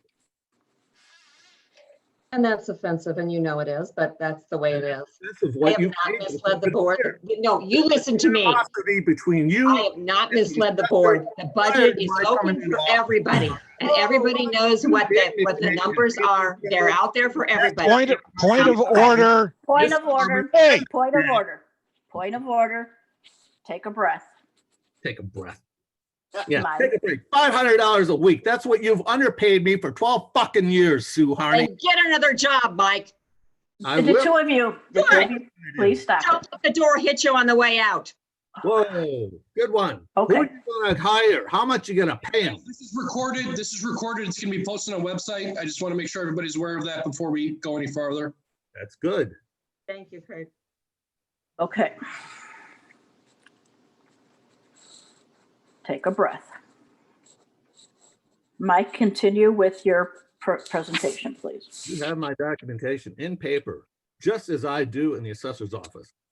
I establish fair and equitable assessments based on data, based on fair market data. The assessor's position should be the same compensation as comparable other assessor's offices. I've sat here tonight and listened to an hour and a half of open space. I know this board is biased, absolutely biased towards open space. And that's where they put their funds, that's where they put their focus. This board doesn't know the employees of my staff. Okay. I'm really upset about this. I've thought about this over the years, year in and year out. It's been undercompensated right from the get-go. And it was stated by you, Sue Harney, that you thought Dan McMahon was going to run again. That's why you did increase the salary way back in 2010. So because I was, and this is public record, I was out of the room. Mike, what was your number, please? 110,000. Thank you. That's what I thought it was, but I wanted just to hear you. And that, I did not mean to make you repeat it to aggravate anybody. Okay. Looking at the EAVs for the comparable townships, which would be Elgin and Aurora, are probably the closest ones. And I think that there's room for an improvement here, but I think 110,000 is too much. Okay. Mike, I'm going to ask two questions. How many Walgreens do we have? We have 3, How many McDonald's do we have? 2 or 3. And we have 1 or 2 Walmarts. 1 and a half. We have one. Okay. See, I know we have Woodman's, correct? Yes, there's 2 in the county. And we have 1 of them. Yes. Thank you. So the EAV for Dundee Township that I'm reading here from the thing that you sent, Trish, is slightly over $2 million, or 2,018,000, whatever it is. Is that right? Yeah, 2 million. Or is No, it 2 billion. 2 billion? I'm sorry. I'm looking at this. I'm thinking wrong. And that is slightly under the 2.266 billion for the city of Elgin. Their compensation is 100,000 at this point. Township of Elgin. I mean, I'm sorry, Elgin Township. And then, and those are the ones that are the most comparable to us because the size. Aurora is at over us at 2,000,000,003 something. And the compensation is 96,824. As I said, I am willing to look at comparable compensation, but 110, from what I can see, puts you, Mike, over everybody in the entire county. Unless I'm missing something here on this chart. Mike, and I'm would you be amenable? Everybody else. So Yeah. I'd like to remind you that I am working full-time. I'm administrating the office and I'm doing a full-time job as a commercial deputy assessor. That's what I used to do in Milton Township. I was a full-time deputy assessor. And that's what happens in St. Charles Township. St. Charles is the most comparable to Dundee Township. That assessor is paid, I don't know, 100 whatever. 100 101 right now. 101 is what they're paid. And their EAV is, wait a second, I'm getting, I can't get over to it. The bid Is- higher than ours. It's 2.5. 2.4 billion. Okay. And they have a full-time commercial deputy assessor. I'm doing both jobs. And I have been doing both jobs since 2010. And I work my butt off doing this. You know it. Yes, And I do. really I will quit- give you that. quit denying that I work and I deserve, not only do I deserve, but whoever comes in, I mean, things can happen. Assessor. Things can happen. Okay, so Mike, can I don't know if the other trustees have spoken, but can we, would you do, I see what you do. You and I work in the same office, so we interact with each other quite a bit. Would you be amicable to, I don't know what number, but a year-over-year 3 to 5% bump that would go with cost of living? No, okay, that doesn't work. Okay. I would like to remind the township, or not remind them, put this thought in your mind. The vision slate of the past term included Scott, Ken, Sue, George, and that vision slate turned into a highway commissioner that doesn't come to work very often. That salary should be adjusted because of that fact. Take that amount and put it onto the assessors. Okay. Cut the assessor's budget when you come to that time. Whatever. Compensate me appropriately, or the assessor's office. I'm sorry. Compensate the assessor's office. You have the funds. You can appropriate it and rearrange the funds. That's in your powers, and you can do so. It's a tough number. It's a big freaking change.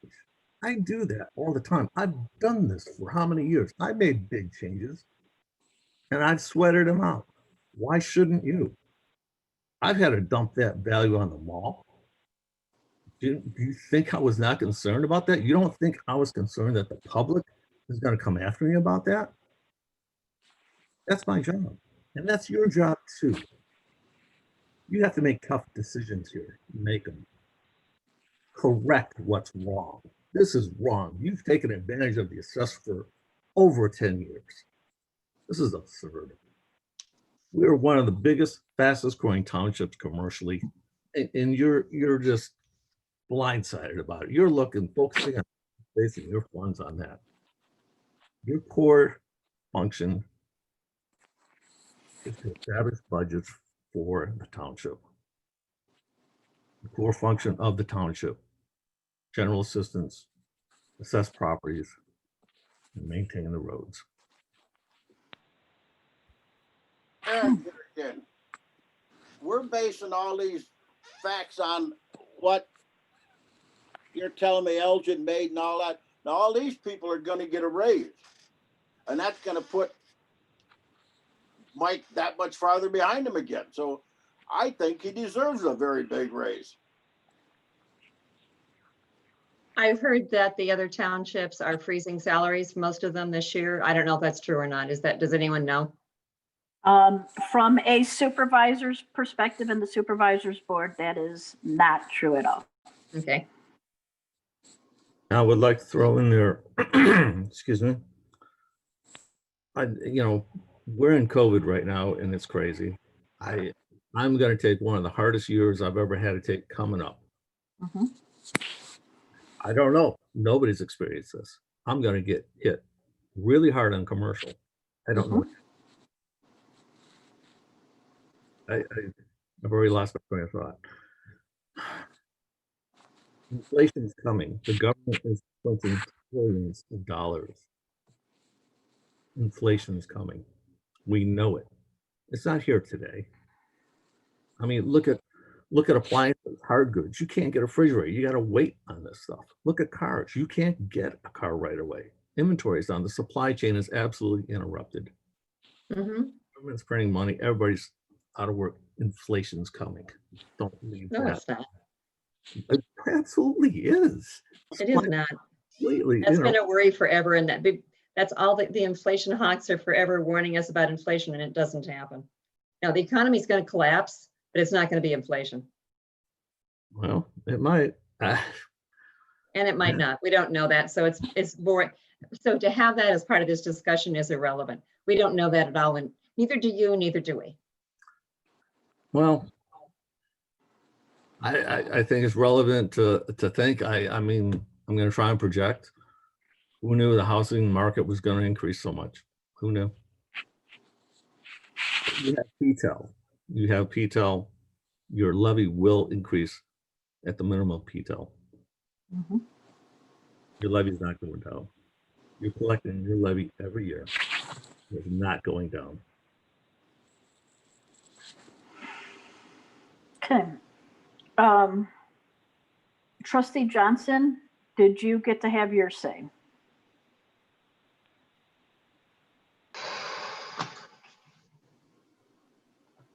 Like I said, I feel it's pointless to discuss this till we know which way the referendum is going to go.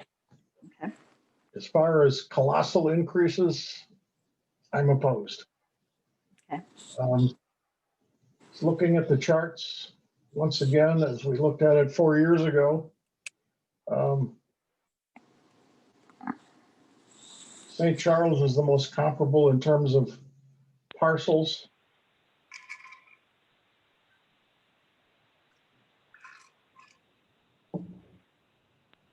Aurora is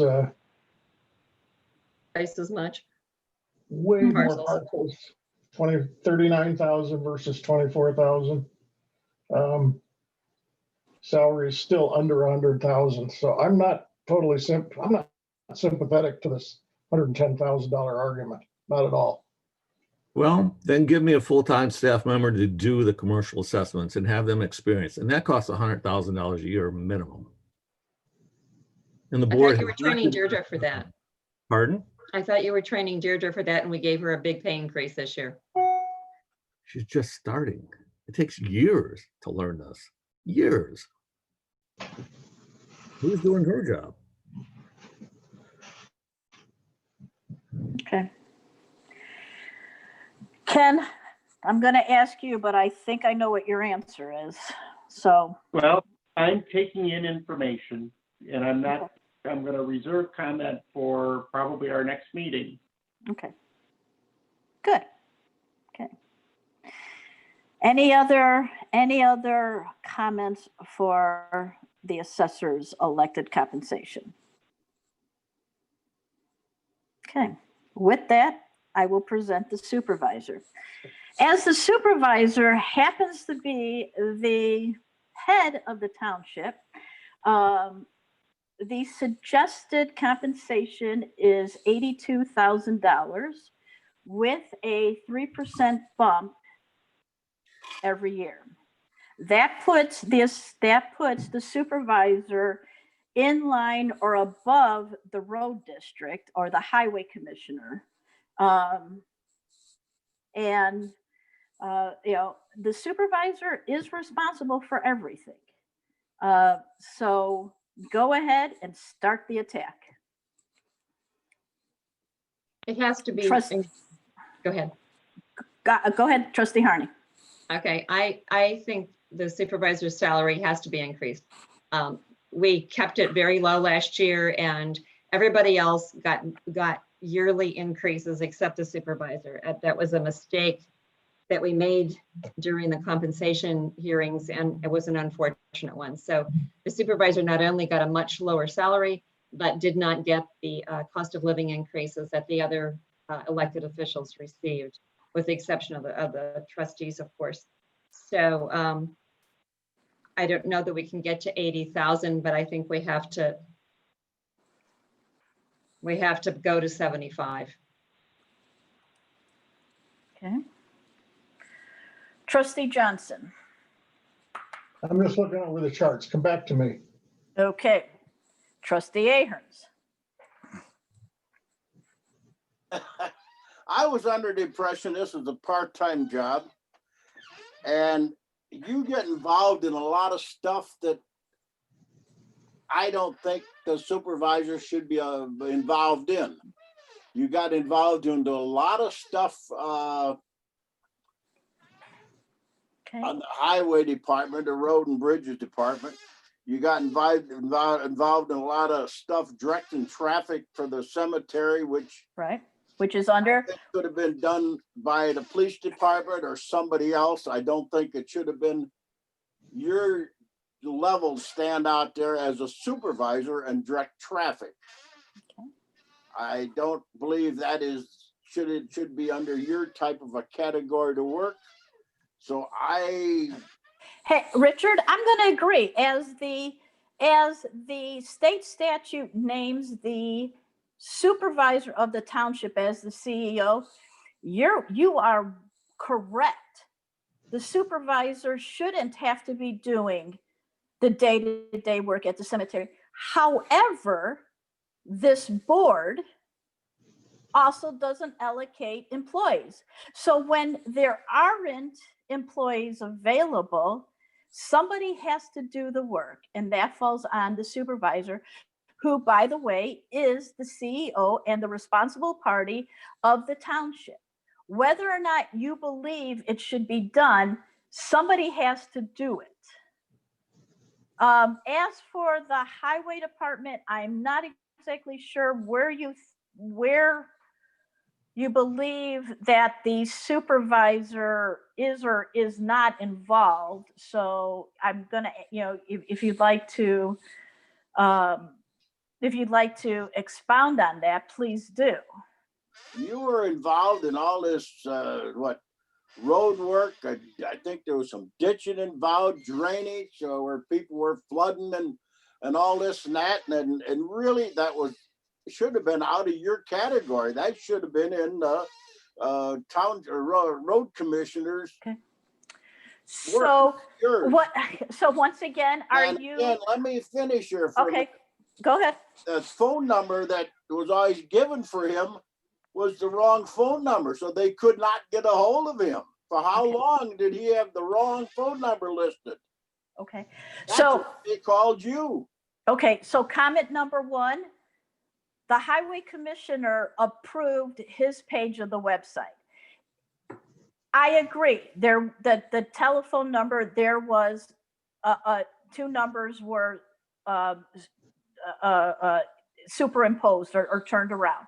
However, that website was alive and well for more than 9 months before the highway commissioner saw there was a problem. Number one. Number two, if you call the township's main number and you listen to the list, it tells you press this number to get to the highway department, which gets you directly to the highway department. So in response to that, our constituents, our electors were calling my office because they were not getting responses. And you saw several emails about they weren't getting what they believed were responses in a timely fashion. That's neither here nor there. Okay, that's the past. We are talking about setting compensation for the future. Okay, I agree with the future, yeah. Okay, the future is we have right now the base number that I've been given is 70,000 residents living in this township. And I'm going to be probably just like Assessor Bielak and say it's very difficult to do what I do or what the supervisor is responsible for. I think fair compensation for this position is is 82. Trustee Harney, you say 75. I believe that this is a position that deserves to get the same bump year after year as other elected officials have gotten in the past. It is the position that keeps everything together. It is the position that somebody has to take out a multi-million-dollar bond. It is the position that every constituent comes to when nobody else is doing whatever they're supposed to do. It's unfortunate. It is not a part-time job. It is a full-time job. I'm going to give you case in point. Today, we had over 15 calls just for emergency assistance. And you know what? I'm doing that with a staff of 3 people. Each call takes approximately an hour. And that's just to get the base information. Now let's add on all of the information for the board meetings that the supervisor does, all of the other meetings that the supervisor has to attend, the cemetery, the open space. Okay. You as trustees get a board packet that takes hours to create. You guys review it, I would hope, before the meeting, and maybe it takes you an hour or 2, and then you sit at a meeting. Sometimes, and I realize sometimes these meetings go 6 to 8, 9, 10 hours. I mean, we've had some doozies. But guess what? Tomorrow, you can sleep in. The supervisor's back at work tomorrow morning to handle the issues, the problems, the people caring for the people of the township. With that, that is all I say. George, do you have any comments? Because otherwise I'll go to Ken. And I know Ken's going to say, I'm taking in all the information and we'll talk about this in November. I just have a general observation. The supervisor's position should be on a par with the other elected officials. I see no reason why it's substantially low. I do know why that happened, because a former supervisor converted the position to part-time, and the supervisor's role has been, or the supervisor's compensation has been climbing out of a hole ever since. It's been hard to make the jump in one step, but I think we need to make bigger steps to, it looks bad, is what I'm saying, to have a female paid less than 3 males. And, there's no justification for that as far as I work harder, you work harder.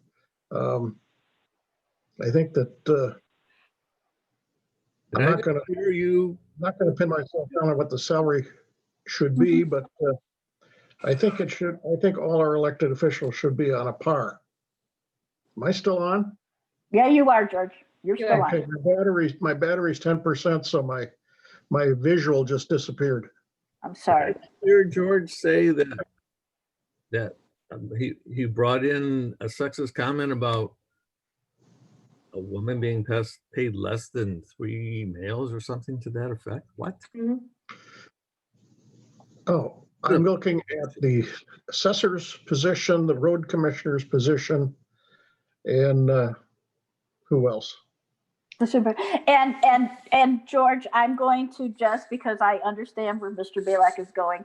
Remember, we do not know who the next supervisor, assessor, or highway commissioner is going to be. I'm talking only a position. Right. Yeah. So. But that is what George said, right? Yeah, that's what he said. Yeah, that's what he said. This is Aherns again.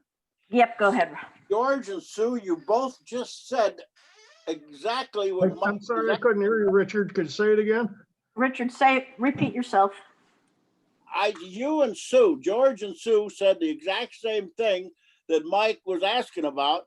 He said that he would like more help because he don't have the help, where you're telling me, and the supervisor has, 2 people that helps her in the office? No. The supervisor. Wait a minute, it's not my turn yet. Okay, go ahead. Also said you ought to have equal pay. And if you want to give equal pay to the supervisor, why not give equal pay to Mike? I don't understand that thought at all. The assessor's office. Now I'm done. We Okay. can't give everybody $110,000, Richard. What we're talking I about don't understand. is what, what we're talking about is a combination of what we can afford and what is, what the duties of the job should pay. I would love to be able to pay Trish and Mike $110,000 a year. We don't have it in there, not without cutting other people and other programs. And those are our choices, to cut programs and to cut other staff. So I think, we have to bring up the supervisor's position.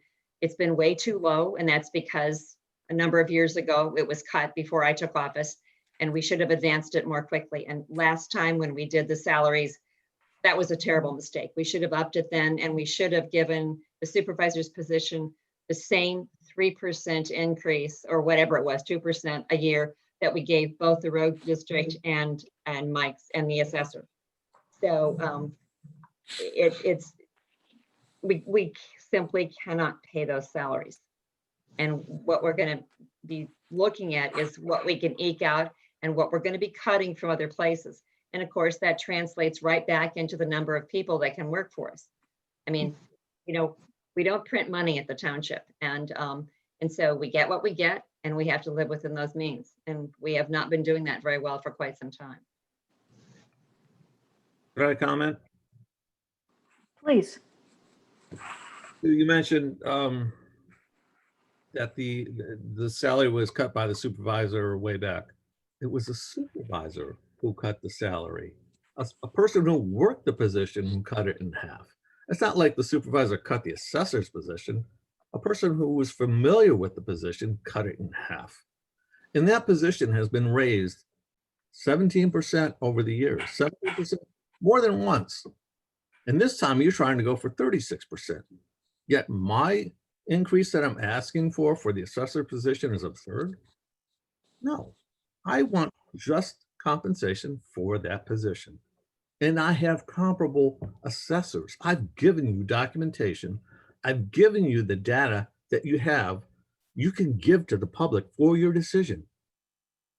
What else do you want? I mean, you have money.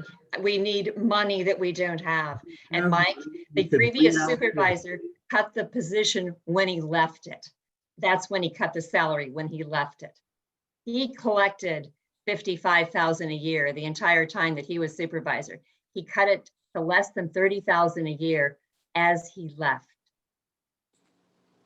Why did he cut it? I heard the story that he felt it was a part-time position. That was before the open space was put in place and before the township has grown the way it has. So if you wanted to start out at 25, 30,000, we could talk about a 17% increase, because that's what I worked for. And when Assessor Dan McMahon came into office, it was a part-time job for him because he was an appraiser. This is a full-time position, and I've worked it full-time ever since. It is. And that's why you have one of the largest compensations of all the officials. You make more than any other,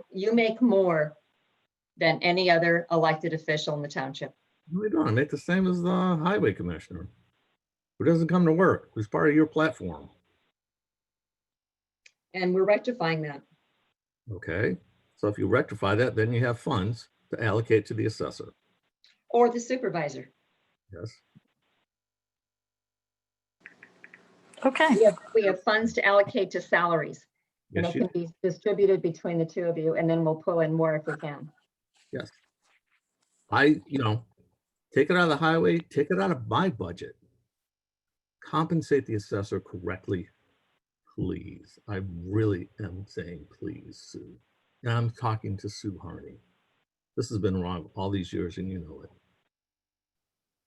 You and I have many disagreements, Mike. No, not many. Not many. Okay. I think the Board of Trustees has heard from the 3 elected officials. I think we have talked about the clerk. I think we have talked about the trustees.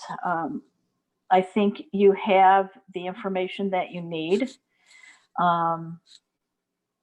And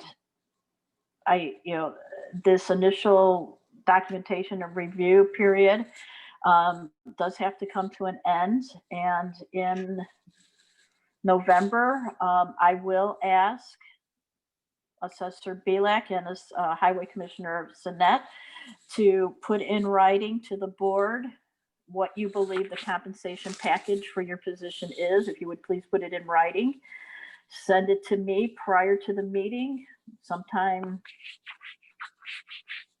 before that week. That Monday is fine, so that the board can have, I will then put all the numbers together. As for the clerk and the trustees, I will go from the documentation as has been discussed here.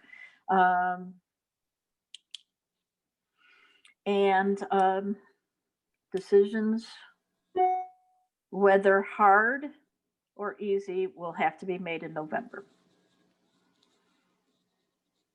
Okay, Trustee Schaffer, I just had one question for the supervisor.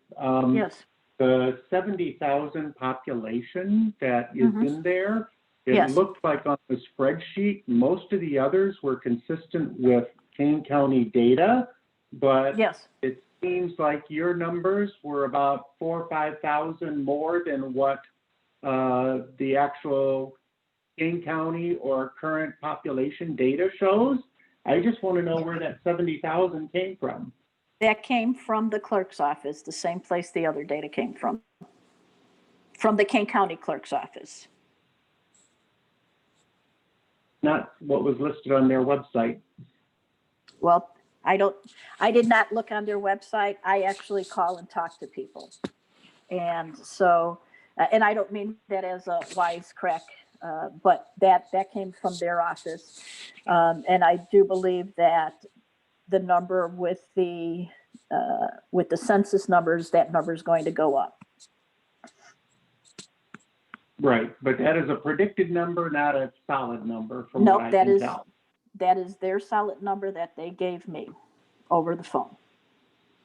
Okay, well, they were not accurate from what their website says. So I'm just making a statement.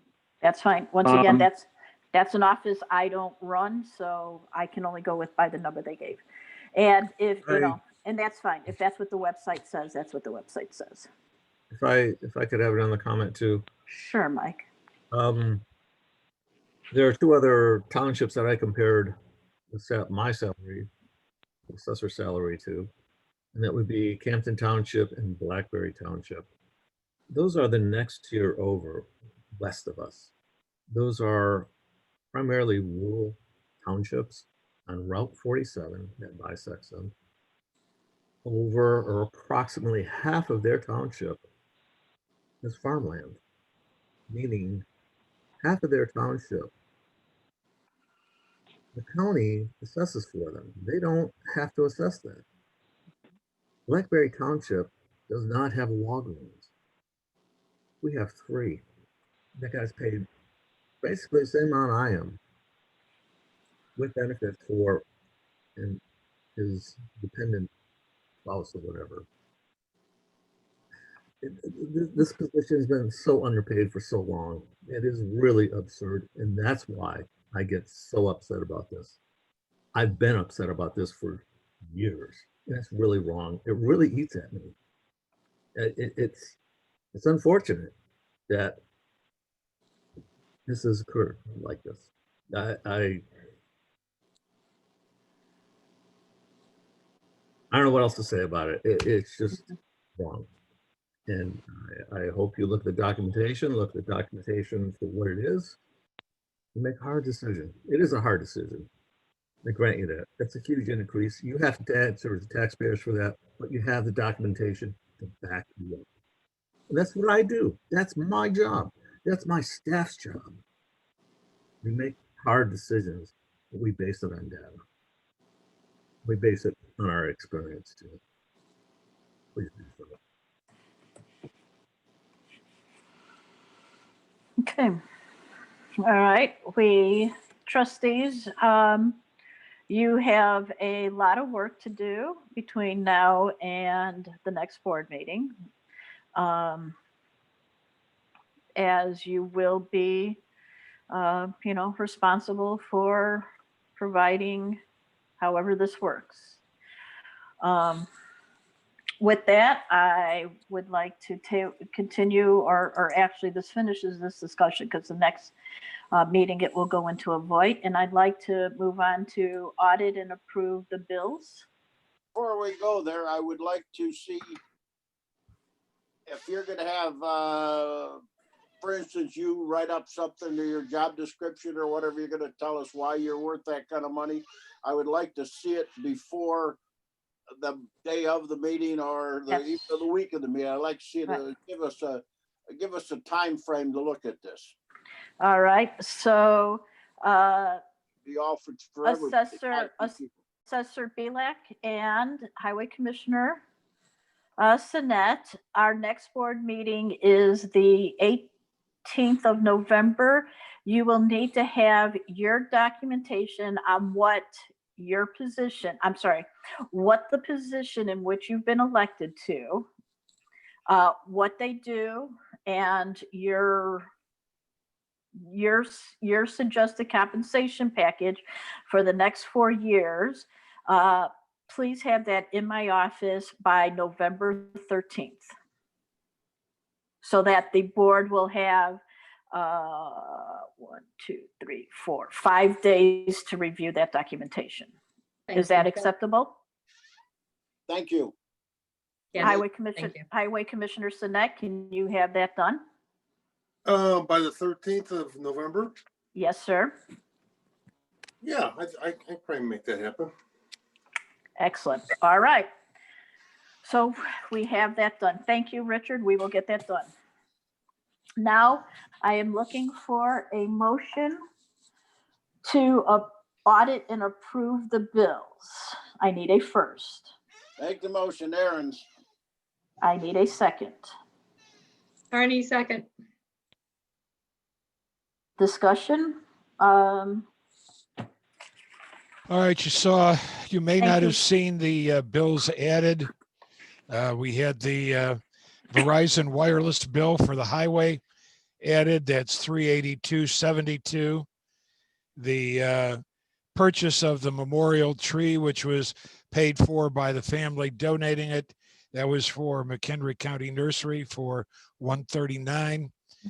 Pace Bus submitted their August invoice for the Ride and Cane program. That is $3,464.08. Prairie Farms, the pantry bought milk for this week's senior food pantry. That was $44.97. And Menards, the cemetery, bought 8 bags of pothole patch to touch up some of the roads, and a hedge trimmer and some marker flags. And that's $114.84. A total of added bills there of $4,145.61. And then finally, in your bills was a invoice for Sun Life Insurance. That is the employee life and ADD insurance. It was at $289.80. There was a correction in this month's invoice that came in on Tuesday because of the correction for the new employee at the road district. So this month's bill is up by $7.27, or a corrected total of $297.07.